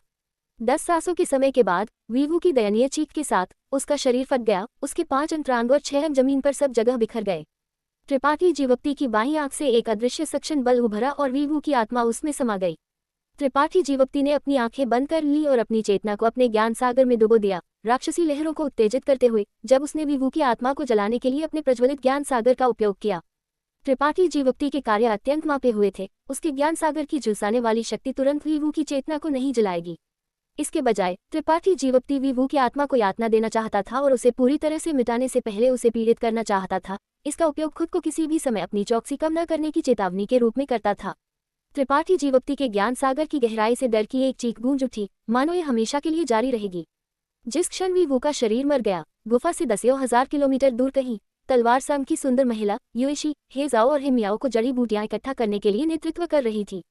अचानक युएशी का कोमल शरीर हिल गया और उसका चेहरा अत्यंत बदसूरत हो गया। जल्दबाजी में अपना हाथ बढ़ाया, एक दर्पण जैसी कलाकृति उसकी हथेली में दिखाई दी। क्या गलत है गुरु? हेजाओ ने उसे यह आत्मा दर्पण निकालते हुए देखा और उसका सुंदर चेहरा तुरंत रंग बदल गया जब उसने जल्दबाजी में पूछा। क्योंकि सामान्य समय में इस दर्पण का कोई उपयोग नहीं था, वह इसे केवल उन कुछ लोगों की जांच करने के लिए निकालेगी जो खतरे में होने पर उसके गुरु के करीब थे। इस समय अपने गुरु को इस आत्मा दर्पण को बाहर निकालने के लिए जाहिर तौर पर किसी को दुर्घटना हुई थी। वीवू के साथ कुछ हुआ? युएशी ने भौं सिकुड़कर जवाब दिया। भाई के साथ क्या हुआ? हे मियाओ भी जल्दी से पास आए और चिंता से पूछा। युएशी ने सिर हिलाया, एक उंगली बाहर निकाली, उसे अपने मुंह में डाला, अपनी उंगली की नोक को काटा और आत्मा दर्पण में खून की एक बूंद गिरा दी। आत्मा दर्पण की चिकनी सतह अचानक एक झील की तरह लहरदार हो गई और झील की तल से 7 रंग के तराजू से ढकी एक अजीब मछली तैरकर ऊपर आई। यह अजीब मछली बहुत तेज थी और पलक झपकते ही यह आत्मा दर्पण से बाहर निकल गई, हवा में उछल गई और टुकड़ों में फट गई। अगले ही पल एक 7 रंग की रोशनी ने आत्मा दर्पण को ढक लिया और एक अतुलनीय रूप से स्पष्ट छवि उन तीनों के सामने पेश की गई। ये छवि आखिरी चीज थी जो वीवू ने मरने से पहले देखी थी। ऐसा लग रहा था कि एक मंद गुफा में एक क्रूर और विकृत चेहरा दर्पण पर दिखाई दिया। उसकी आंखें एक समृद्ध हत्या के इरादे से चमक रही थी जो आत्मा दर्पण में घुसने और उन तीनों को ढकने लगी थी। इस नजर के तहत वे तीनों अपनी रीढ़ की हड्डी में एक ठंडक महसूस करने में मदद नहीं कर सके। कितना भयानक हत्या का इरादा! युएशी चिल्लाई, उसकी आंखें गुस्से से भर गई। ये छोटा सा लड़का था जिसने वीवू को मार डाला। ये वह था। हेजाओ का भाव अजीब हो गया। जब उसने ये चेहरा देखा तो वह लगभग अपनी आंखों पर विश्वास नहीं कर सकी, क्योंकि यह उपस्थिति उससे बहुत अलग थी जिससे वह पहले परिचित थी। ये लगभग ऐसा था जैसे वे दो पूरी तरह से अलग लोग थे। ये त्रिपाठी जीवक्ति कैसे हो सकता है? हे मियाओ भी स्तब्ध थी और मासूमियत से चिल्लाई, ये वह नहीं हो सकता है ना। उसकी शक्ति अभी तक ठीक नहीं हुई है और भले ही वह हो गई हो, उसकी शक्ति के साथ यह उसके लिए भाई वीवू का प्रतिद्वंद्वी होना असंभव है। एपिसोड 1009 युएशी और उसकी दोनों शिष्याएं सभी आत्मा दर्पण में गुस्से वाले चेहरे को घूर रही थी और अविश्वास का भाव दिखाए बिना नहीं रह सकी, क्योंकि जैसा कि हे मियाओ ने कहा था, त्रिपाठी जीवक्ति के शरीर में लू गुई चेन की सील थी जिसे वह अपनी वर्तमान शक्ति से नहीं खोल सकता था। पूरे तैरते हुए महाद्वीप पर केवल 2 लोग ही इस सील को खोल सकते थे। एक युएशी थी जिसकी शक्ति लू गुई चेन के बराबर थी और दूसरा रहस्यमय वृद्ध व्यक्ति था।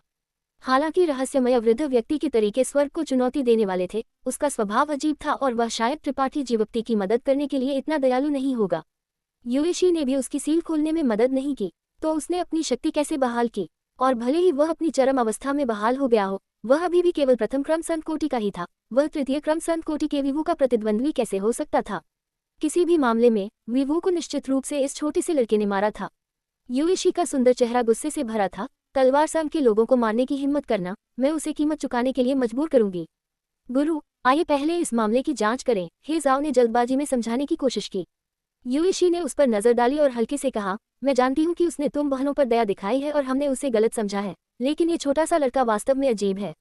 तुम्हें इस मामले की चिंता करने की जरूरत नहीं है, मैं इसे खुद संभाल लूंगी। अपने गुरु के दृढ़ रवैये को समझते हुए हे जाओ और हे मियाओ ने कड़वाहट से एक दूसरे को देखा। हालांकि भी वो उनका भाई था, लेकिन उनमें एक दूसरे के लिए ज्यादा स्नेह नहीं था। दोनों बहनों को वास्तव में लगा कि वह काफी परेशान करने वाला था, इसलिए वीवू के मारे जाने पर भी उन्हें परवाह नहीं थी। हालांकि त्रिपाठी जीवक्ति अब शायद मुश्किल में था। वे गुप्त रूप से चिंतित थी और नहीं जानती थी कि इस मामले से कैसे निपटा जाए, इसलिए वे आहें भरने में मदद नहीं कर सकी। गुफा के अंदर त्रिपाठी जीवक्ति ऐसा लग रहा था जैसे वह खून से लथपथ हो गया हो। उसका पूरा शरीर खून जैसा लाल था, जिससे उसे एक भयानक रूप मिल रहा था। त्रिपाठी जीवक्ति अपनी स्थिति को समायोजित करते हुए, अपनी दुष्ट और खूनी आभा को रोकते हुए, अपनी शक्ति की वसूली के आनंद का अनुभव करते हुए खड़ा था। जो शक्ति उसने खो दी थी और फिर वापस पा ली थी, उसने उसे यह भ्रम दिया कि उसका मनुष्य के रूप में पुनर्जन्म हुआ है। उसकी गर्दन पर विशाल घाव में सुन्नता का एक विस्फोट महसूस हुआ और उसका मांस रेंगता हुआ लग रहा था, लेकिन उसके राक्षस देवता स्वर्ण रक्त की शक्तिशाली पुनर्स्थापना शक्ति के तहत घाव जल्दी ठीक हो गया। अपने हाथ की एक आकस्मिक लहर के साथ त्रिपाठी जीवक्ति ने खून को पोंछ डाला और उसकी गर्दन एक बार फिर से नई जैसी अच्छी थी। उसके सिर के अभी अभी लगभग कट जाने का कोई निशान नहीं था। जैसे ही उसने वीवू के शव को घूरा और उसे जलाने और सबूत नष्ट करने वाला था, तभी बगल से एक अजीब हंसी आई। त्रिपाठी जीवक्ति का चेहरा पीला पड़ गया और उसने जल्दी से मुड़कर देखा, केवल ये देखने के लिए कि एक आकृति अंधेरे में चुपचाप खड़ी थी। अजीब चमकता हुआ पत्थर जिसे वीवू पहले पकड़े हुए था, इस आकृति के पैरों पर गिर गया और पत्थर से निकलने वाली रोशनी ने इस व्यक्ति के चेहरे को स्पष्ट रूप से प्रकाशित किया। उसके चेहरे को स्पष्ट रूप से देखते हुए त्रिपाठी जीवक्ति ने अभी अभी जो शक्ति इकट्ठी की थी, वह अनैच्छिक रूप से बिखर गई। उसका भाव गंभीर था और उसका दिल कड़वाहट से भरा था। इस व्यक्ति का सामना करते हुए उसका उससे लड़ने का कोई इरादा नहीं था। ऐसा इसलिए था क्योंकि जो व्यक्ति अजीब तरह से हंस रहा था, वह रहस्यमय वृद्ध व्यक्ति था जो मूल रूप से इस महाद्वीप पर रहता था। लू गुईचेन और युएशी को आसानी से घायल करने में सक्षम होने का मतलब था कि वह कम से कम एक उत्पत्ति वापसी कोटि का स्वामी था। प्रथम क्रम संत कोटि का त्रिपाठी जीवक्ति उसके सामने एक चींटी जैसा था। वरिष्ठ त्रिपाठी जीवक्ति ने भौं सिकुड़ी और पुकारा। वह नहीं जानता था कि यह वृद्ध व्यक्ति यहाँ कब आया था, लेकिन ऐसा लग रहा था जैसे वह पूरे समय वहीं खड़ा था, एक भूत की तरह मंडरा रहा था। इस वृद्ध व्यक्ति के शरीर से एक असहज उदास आभा थी जिसने पूरी गुफा को भर दिया था। भयानक और बेरहम। बुरा नहीं, बुरा नहीं। वृद्ध व्यक्ति अजीब तरह से हंसा। उसकी आंखों में प्रशंसा का एक निशान चमक गया जब उसने त्रिपाठी जीवक्ति को बहुत रुचि के साथ घूरा। केवल एक प्रथम क्रम संत कोटि के साथ तुम वास्तव में सीधे टकराव में एक तृतीय क्रम संत कोटि को मारने में सक्षम थे। क्या तुम्हारे पास कोई बाहरी शक्ति है जिसे तुम उधार ले सकते हो? इस प्रश्न को सुनकर त्रिपाठी जीवक्ति तुरंत समझ गया। इस वृद्ध व्यक्ति ने अभी अभी उसके और वीवू के बीच संघर्ष को नहीं देखा था, अन्यथा वह ऐसा सवाल नहीं पूछता। हाँ, त्रिपाठी जीवक्ति ने धीरे से सिर हिलाया। कुछ भी छिपाने का इरादा नहीं था। छोटे से लड़के, ऐसा लगता है कि तुम्हारे पास बहुत सारे सौभाग्यशाली अवसर हैं। कोई आश्चर्य नहीं कि तुम इतनी कम उम्र में इतनी हद तक खेती करने में सक्षम थे। वृद्ध व्यक्ति ने त्रिपाठी जीवक्ति को अनुमोदन से देखा और संतुष्टि के साथ सिर हिलाया। अच्छा, बहुत अच्छा, तुम्हारी काया भी बहुत मजबूत है, उसी दायरे में किसी भी अन्य कृषक से कहीं अधिक मजबूत, लगभग एक संत राजा कोटि के कृषक जितना मजबूत। उसके शीर्ष पर तुम्हारे शरीर में 2 या 3 अलग अलग प्रकार की शक्तियां भी हैं जो पूरी तरह से सह अस्तित्व में रह सकती हैं। वृद्ध व्यक्ति ने लापरवाही से त्रिपाठी जीवक्ति की पृष्ठभूमि को उजागर कर दिया। उसकी आंखें सब कुछ देखने में सक्षम थीं और स्पष्ट रूप से देख रही थी कि त्रिपाठी जीवक्ति के पास किस तरह की पूंजी थी। त्रिपाठी जीवक्ति कांप गया और उसका चेहरा पीला पड़ने में मदद नहीं कर सका। वृद्ध व्यक्ति ने मुस्कुराया, सफेद नुकीले दांतों का एक मोम प्रकट किया। आश्वस्त रहो, मैं तुम्हारी चीजों को नहीं छीनूंगा, वे इस वृद्ध स्वामी के लिए ज्यादा उपयोग नहीं है। हालांकि अचानक विषय बदलते हुए उसका भाव अचानक उदास हो गया। क्या इस वृद्धस्वामी ने पहले नहीं कहा था कि यहाँ कोई भी परेशानी पैदा नहीं कर सकता है? यहाँ कोई भी परेशानी नहीं खड़ी करेगा। मेरे क्षेत्र में तुम्हारा निज जीवन मेरा है। जो कोई भी उन्हें दूर ले जाने की हिम्मत करेगा उसे कीमत चुकानी पड़ेगी। उसने पहली चाल चली थी। त्रिपाठी जीवप्ती ने खुद का बचाव करने की कोशिश की। मुझे परवाह नहीं है कि पहली चाल किसने चली। वृद्ध व्यक्ति ने ठंडे होकर सूंघा। उसके शरीर से अचानक ठंडी और अंधेरी दुष्ट ऊर्जा का एक निशान उमड़ पड़ा। ये दुष्ट ऊर्जा एक राक्षस के अवतार की तरह थी, जो बुराई और हिंसक आभा से भरी थी। जैसे ही यह प्रकट हुई, इसने अपना भाला त्रिपाठी जीवप्ती पर इंगित किया और उसकी ओर दौड़ी। पल भर में त्रिपाठी जीवप्ती इस दुष्ट ऊर्जा से घिर गया, मानो वह एक काले पर्दे में गिर गया हो। उसके चारों ओर की सारी रोशनी गायब हो गई हो। निराशा की एक आभा फैल गई। त्रिपाठी जीवप्ती कांप गया और उसे यह भ्रम होने में मदद नहीं मिली कि वह लगभग कुतरा जाने वाला था, मानो ये राक्षस उसके मांस और खून को खा सकते थे और उसकी शक्ति को निगल सकते थे। अपने दांत पीसते हुए त्रिपाठी जीवप्ती ने पूरी शक्ति से चुपचाप विरोध किया।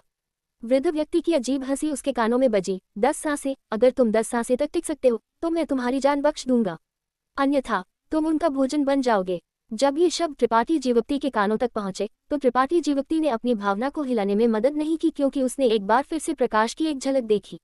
इसलिए उसने अपने शरीर पर हमला करने वाली दुष्ट ऊर्जा का विरोध करने के लिए अपनी शक्ति को और भी कठिन धक्का दिया। जैसे जैसे समय बीतता गया, वृद्ध व्यक्ति जो चुपचाप त्रिपाठी जीवप्ती की गतिविधियों का अवलोकन कर रहा था, उसकी आंखें चमकने में मदद नहीं कर सकी, क्योंकि उसका भाव बदल गया। उसे उम्मीद नहीं थी कि न केवल त्रिपाठी जीवप्ती की काया मजबूत थी, बल्कि उसकी चेतना भी इतनी दृढ़ थी। यहाँ तक कि लुगुई चेन और युएशी जैसे स्वामी, एक बार जब ये राक्षसी प्रेत उनके शरीर पर हमला करते थे, तो जरूरी नहीं कि वे 10 सांसों से अधिक समय तक टिक सकें।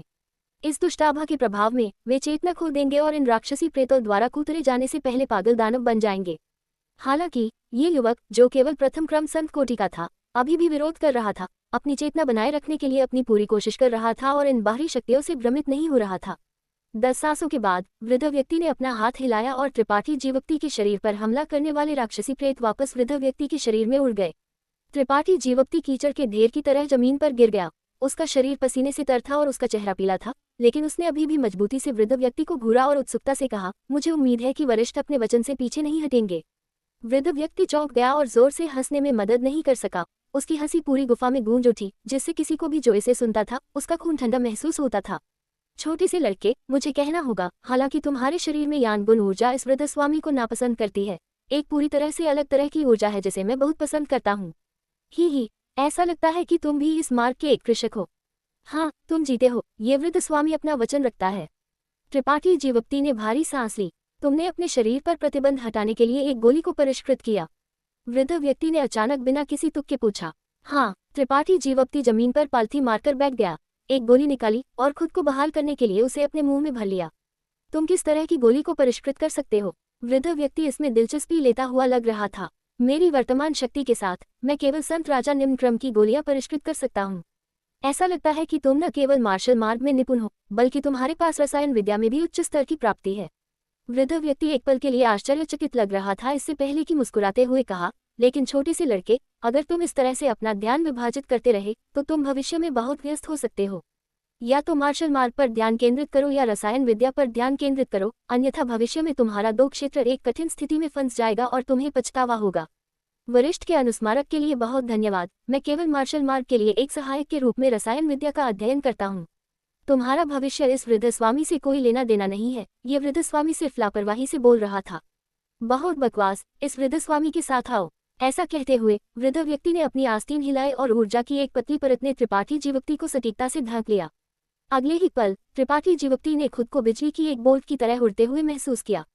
उसकी गति तब से भी तेज थी जब उसने अपनी तारा शटल का इस्तेमाल किया था, जिससे त्रिपाठी जीवप्ती थोड़ा पीला पड़ गया, ये सोचकर कि इस रहस्यमय वृद्ध व्यक्ति की खेती कितनी गहरी थी। एक पल बाद वृद्ध व्यक्ति अचानक रुक गया, त्रिपाठी जीवप्ती को नीचे रखा और कहा, यहाँ प्रतीक्षा करो, अगर कुछ महत्वपूर्ण नहीं है तो चारों ओर मत भागो। त्रिपाठी जीवप्ती ने चारों ओर देखा और जल्दी से पता चला कि यह पहाड़ की तरफ था जहाँ वृद्ध व्यक्ति रहता था। पहाड़ के आधे रास्ते में एक बड़ा सपाट क्षेत्र था और उसके केंद्र में संत क्रिस्टल की पंक्तियों को एक अजीब पैटर्न में व्यवस्थित किया गया था, जिससे एक अजीब आत्मा सरणी बन गई थी। इस आत्मा सरणी के केंद्र में एक बड़ा कांस्य द्वार था, जिसका फ्रेम और आधार कई उच्च श्रेणी के संत क्रिस्टल से जड़े हुए थे। पहाड़ का पूरा किनारा विश्व ऊर्जा से भरा हुआ था और इस ऊर्जा से बनी एक मोटी कोहरे हवा में भर गई थी, जिससे ये जगह एक स्वर्ग की तरह दिख रही थी। वृद्ध व्यक्ति, जो एक भूत की तरह उदास था, यहाँ के दृश्यों के साथ फिट नहीं था। त्रिपाठी जीवक्ति चुप रहा, एक शब्द भी नहीं कहा क्योंकि वह चुपचाप बैठ गया, अपनी शक्ति को बहाल करते हुए अपने परिवेश का अवलोकन कर रहा था। वह नहीं जानता था कि वृद्ध व्यक्ति उसे यहाँ क्यों लाया था, लेकिन ऐसे संख्या और विलक्षण स्वामी के आसपास होने से त्रिपाठी जीवक्ति को बहुत दबाव मिला, इसलिए उसने कोई भी अजीब हरकत करने की हिम्मत नहीं की, कहीं ऐसा न हो कि वह कोई गलतफहमी पैदा कर दे। वृद्ध व्यक्ति आत्मा सरणी के माध्यम से आगे पीछे जा रहा था, सन क्रिस्टल की स्थिति और समय समय पर आत्मा सरणी की संरचना को समायोजित कर रहा था। थोड़े समय बाद नीली रोशनी की धारियां अचानक सभी दिशाओं से उड़ गईं। ये बैंगनी तारा और तलवार संग के कृषक थे जो अपने तारा शटल पर आ रहे थे। हर कोई एक मौन समझ रखता हुआ लग रहा था क्योंकि वे सभी पहाड़ के आधे रास्ते में इस सपाट क्षेत्र में इकट्ठा हुए थे। उनमें से प्रत्येक ने बड़े और छोटे बैग लिए हुए थे क्योंकि वे एक उपयुक्त स्थान की तलाश कर रहे थे, 3 या 5 के समूह में एक दूसरे से फुसफुसाते हुए। उन्हें स्पष्ट रूप से वृद्ध व्यक्ति द्वारा यहाँ बुलाया गया था, लेकिन उनके चेहरों पर खाली नजर से ये स्पष्ट था कि वे नहीं जानते थे कि वृद्ध व्यक्ति ने उन्हें क्यों बुलाया था। एक पल बाद 3 और सुंदर आकृतियां पास में उतरी, स्वाभाविक रूप से युएशी, हे जाओ और तलवार संग की हिमियाओ। जैसे ही युएशी पहुंचे, उसकी फीनिक्स आंखों की जोड़ी ने चारों ओर देखा, तुरंत त्रिपाठी जीवक्ति पर तय हो गई। उसका सुंदर चेहरा गुस्से से भरा हुआ था क्योंकि वह जल्दी से उसके पास चली गई। मार्शल शिखर एपिसोड 10-10। युएशी सीधे त्रिपाठी जीवक्ति के सामने पहुंची, उसकी आंखें गुस्से से भरी थी क्योंकि उसने ठंडे होकर उसे घूरा, उसका सुंदर चेहरा बुरी नीयत से भरा हुआ था। त्रिपाठी जीवक्ति ने भौं सिकुड़ी, कुछ हद तक अनिश्चित था कि उसका अचानक ऐसा रवैया क्यों था। उसने उसे पहले गलत समझा था, लेकिन वह कभी भी शत्रुता से भरी नहीं थी। लेकिन अब वह तुरंत उसे मारने के लिए खुशी महसूस कर रही थी। इसने त्रिपाठी जीवक्ति को बहुत हैरान कर दिया। यह नहीं पता था कि उसने इस बार उसे कैसे नाराज किया था। तुमने वीवू को मार डाला? युएशी ने अचानक पूछा। तुमने क्या कहा? त्रिपाठी जीवक्ति की आंखें भ्रम से भर गईं क्योंकि उसने शांत होने का नाटक किया। तुम्हें लगता है कि मैं नहीं जानती? युएशी ने ताना मारा, वीवू सिर्फ आधे घंटे पहले तुम्हारे हाथों मर गया। त्रिपाठी जीवक्ति दंग रह गया, अचानक यह महसूस करते हुए कि इस सुंदर महिला के पास शायद कुछ विशेष साधन थे जो अभी अभी हुई घटना को खोजने के लिए थे, या शायद वीवू ने मरने से पहले उसे एक संदेश भेजा था। हालांकि त्रिपाठी जीवक्ति ने वीवू को मरने से पहले इस संचार कलाकृति को निकालते हुए नहीं देखा था, इसलिए पूर्व सबसे अधिक मामला था। वह तुरंत समझ गया कि युएशी उसके प्रति शत्रुतापूर्ण क्यों थी। तुमने उसे क्यों मारा? तुमने उसे मारने के लिए किस तरह की साजिश का इस्तेमाल किया? युएशी ने तेजी से पूछा। उसने खुद पर मुसीबत लाई, उसकी मौत का पछतावा नहीं होना चाहिए। त्रिपाठी जीवक्ति ने सूंघा, उसने तुम्हारे साथ मुसीबत क्यों खोजी? युएशी ने पूछना जारी रखा, तुम्हारी उससे कोई शिकायत नहीं है। तुम उससे पूछ सकती हो, मैं भी जानना चाहता हूँ। अच्छा, तुम बस इंतजार करो, अगर एक दिन मैं यहाँ से निकल सकती हूँ तो मैं तुम्हें तुम्हारे जीवन के साथ कीमत चुकाने के लिए मजबूर करूंगी। युएशी ने अपने दांत पीसे और धमकी दी। उसका कोमल शरीर कांप रहा था, जो उसके दिल में गुस्से को प्रकट कर रहा था। उसने स्पष्ट रूप से सोचा कि त्रिपाठी जीवक्ति ने वीवू की अप्रस्तुतता का लाभ उठाया था ताकि एक चुपके से हमला किया जा सके, अन्यथा वीवू की शक्ति के साथ वह आसानी से त्रिपाठी जीवक्ति को हरा सकता था। उसका शिष्य इतनी दुखद रूप से मर गया था, युएशी उसकी गुरु के रूप में स्वाभाविक रूप से उसका बदला लेना था। जो लोग मुझे धमकी देते हैं उनका अंत कभी अच्छा नहीं होता। त्रिपाठी जीवक्ति अचानक नाराज हो गया, जिसके बारे में बोलते हुए वह तलवार संग के लोगों के साथ अच्छी तरह से मिल सकता था। आखिरकार उसने ही जाओ और हे मियाओ पर पहले दया दिखाई थी, इसलिए जब तक युएशी में अपनी दया चुकाने का थोड़ा सा भी इरादा था, वह चीजों को इतना अजीब नहीं बनाती। जब वह पहली बार इस सुंदर महिला से मिला था तो उसने त्रिपाठी जीवक्ति के ज्ञान सागर की जासूसी करने की कोशिश की थी। हालांकि वह उस समय सतर्क हो सकती थी, डर रही थी कि त्रिपाठी जीवक्ति बैंगनी तारा के लिए एक जासूस था। त्रिपाठी जीवक्ति अभी भी बहुत परेशान था। उसके बाद जो हुआ उसने दोनों पक्षों के बीच संबंध को बदतर और बदतर बना दिया, इस हद तक कि इसे अब बचाया नहीं जा सकता था। त्रिपाठी जीवक्ति ने वीवू को मार डाला था, कारण चाहे जो भी हो, युएशी उसे जाने नहीं देगी। मैं देखना चाहती हूँ कि मेरे साथ क्या होगा, युएशी ने अपने दांत पीसे और धीरे से कहा। मुझे उम्मीद है कि तुम मुझे निराश नहीं करोगे। त्रिपाठी जीवक्ति ने मुस्कुराया और अचानक बुराई से कहा, तुम्हारे जैसी सुंदर महिला के लिए सबसे अच्छा अंत अपमानित होकर मरना है। युएशी का सुंदर चेहरा ठंडा हो गया क्योंकि उसका कोमल शरीर और भी हिंसक रूप से कांप गया। उसकी सुंदर आंखें ठंडी हत्या के इरादे से फट गईं। वह अपने दिल में गुस्से को दबाने में असमर्थ लग रही थी और त्रिपाठी जीवक्ति पर हमला करने वाली थी। क्या तुमने कभी किसी आदमी का स्वाद नहीं चखा? त्रिपाठी जीवक्ति ने उसके भाव का अवलोकन किया। उसके चेहरे पर एक अजीब बुराई भरी मुस्कान दिखाई दी क्योंकि उसने बेरहमी से उसे उकसाना जारी रखा। बहुत अच्छा, बहुत अच्छा, मैं तुम्हारे पछतावे की भरपाई करूंगा और तुम्हें मरने से पहले एक असली महिला बनने दूंगा। इस क्षण उसकी उपस्थिति एक बेशर्म धूर्त, एक बेशर्म खलनायक की थी। युएशी का हत्या का इरादा और भी मजबूत हो गया और उसका चेहरा अत्यंत बदसूरत हो गया। उसकी शक्ति उमड़ गई क्योंकि उसने अपनी मुट्ठियों को कसकर भींच लिया। अचानक उसने अपनी सुंदर आंखें बंद कर लीं और अपने गुस्से को शांत करने के लिए गहरी सांस ली। वह जानती थी कि अगर उसने उस रहस्यमय वृद्ध व्यक्ति के सामने कोई हरकत की तो उसका कोई अच्छा अंत नहीं होगा। उसे डर था कि वह त्रिपाठी जीवप्ती को मारने से पहले ही मर चुकी होगी। तुम मुझे तुम पर हमला करने के लिए उकसाना चाहते हो। यूएशी ने फिर से अपनी आंखें खोली और अपने दांत पीसे क्योंकि उसने चिल्लाया, जूनियर, तुम आज अपने अभिमानी शब्दों की कीमत चुकाओगे। उसे कभी भी किसी पुरुष ने ऐसे उत्तेजक शब्दों का उपयोग करके अपमानित नहीं किया था, खासकर जब ये पुरुष एक युवक था जो उससे कई साल छोटा था। यूएशी का गुस्सा दबाना लगभग असंभव था। सौभाग्य से उसने समय पर त्रिपाठी जीवप्ती के इरादों को देख लिया था और उसकी साजिश को सफल नहीं होने दिया। ऐसा कहते हुए यूएशी मुड़ गई और दूर चली गई। अब त्रिपाठी जीवप्ती के बदसूरत चेहरे को देखने के लिए तैयार नहीं थी। उसे डर था कि वह खुद को नियंत्रित नहीं कर पाएगी और वास्तव में त्रिपाठी जीवप्ती पर हमला कर देगी। यूएशी को दूर जाते हुए देखकर त्रिपाठी जीवप्ती ने हल्के से सीटी बजाए। उसकी आंखें उसकी कमर, नितंबों और जांघों पर घूम गईं, बेलगाम और आग की तरह जल रही थी। इस तरह घूरने पर यूएशी अपने पूरे शरीर में रोंगटे खड़े होने में मदद नहीं कर सकी। उसका दिल गुस्से से भर गया था और त्रिपाठी जीवप्ती को मारने की उसकी इच्छा और भी दृढ़ हो गई। केवल जब वह दूर थी तब त्रिपाठी जीवप्ती की चंचल आंखों में छिपे पछतावे का एक निशान चमक गया। वह वास्तव में यूएशी को यही उकसाना चाहता था और उसे कार्रवाई करने के लिए मजबूर करना चाहता था। किसी भी मामले में ये पहले से ही जीवन और मृत्यु का मामला था। स्वाभाविक रूप से वह ऊपरी हाथ हासिल करने के लिए पहल करेगा, लेकिन उसकी निराशा के लिए यूएशी वास्तव में अपने गुस्से को निगलने में कामयाब रही। अब जब वह सहन कर रही थी, अगली बार जब वह फट जाएगी तो वह केवल और अधिक हिंसक होगी। त्रिपाठी जीवप्ती ने चुपके से आह भरी, एक सिरदर्द महसूस किया। यहाँ का संघर्ष दूसरों के अवलोकन से नहीं बच पाया। बैंगनी तारा के लुगुई चेन देख रहे थे और यूएशी के चले जाने के बाद वह वास्तव में त्रिपाठी जीवप्ती पर मुस्कुराया और उसे एक बड़ा अंगूठा दिया। उसके चेहरे पर प्रशंसा का एक रूप था। बेरलोचना ने अपना मुंह ढक लिया और खिलखिलाया, लगातार त्रिपाठी जीवप्ती की ओर एक चंचल नजर डाल रही थी। मुझे वास्तव में उम्मीद नहीं थी कि तुम इतने आवारा होगे। बड़ी बहन अचानक तुम पर मोहित हो गई है। मैं भी तुम्हें पसंद करता हूँ। त्रिपाठी जीवप्ती ने उस पर मुस्कुराया। बेरलोचना अचानक कांप गई और गुस्से से चिल्लाई, झूठ, केवल एक भूत ही तुम पर विश्वास करेगा। गुरु, क्या तुम ठीक हो? दूसरी तरफ हे जाओ ने पीले यूएशी को देखा और धीरे से पूछा।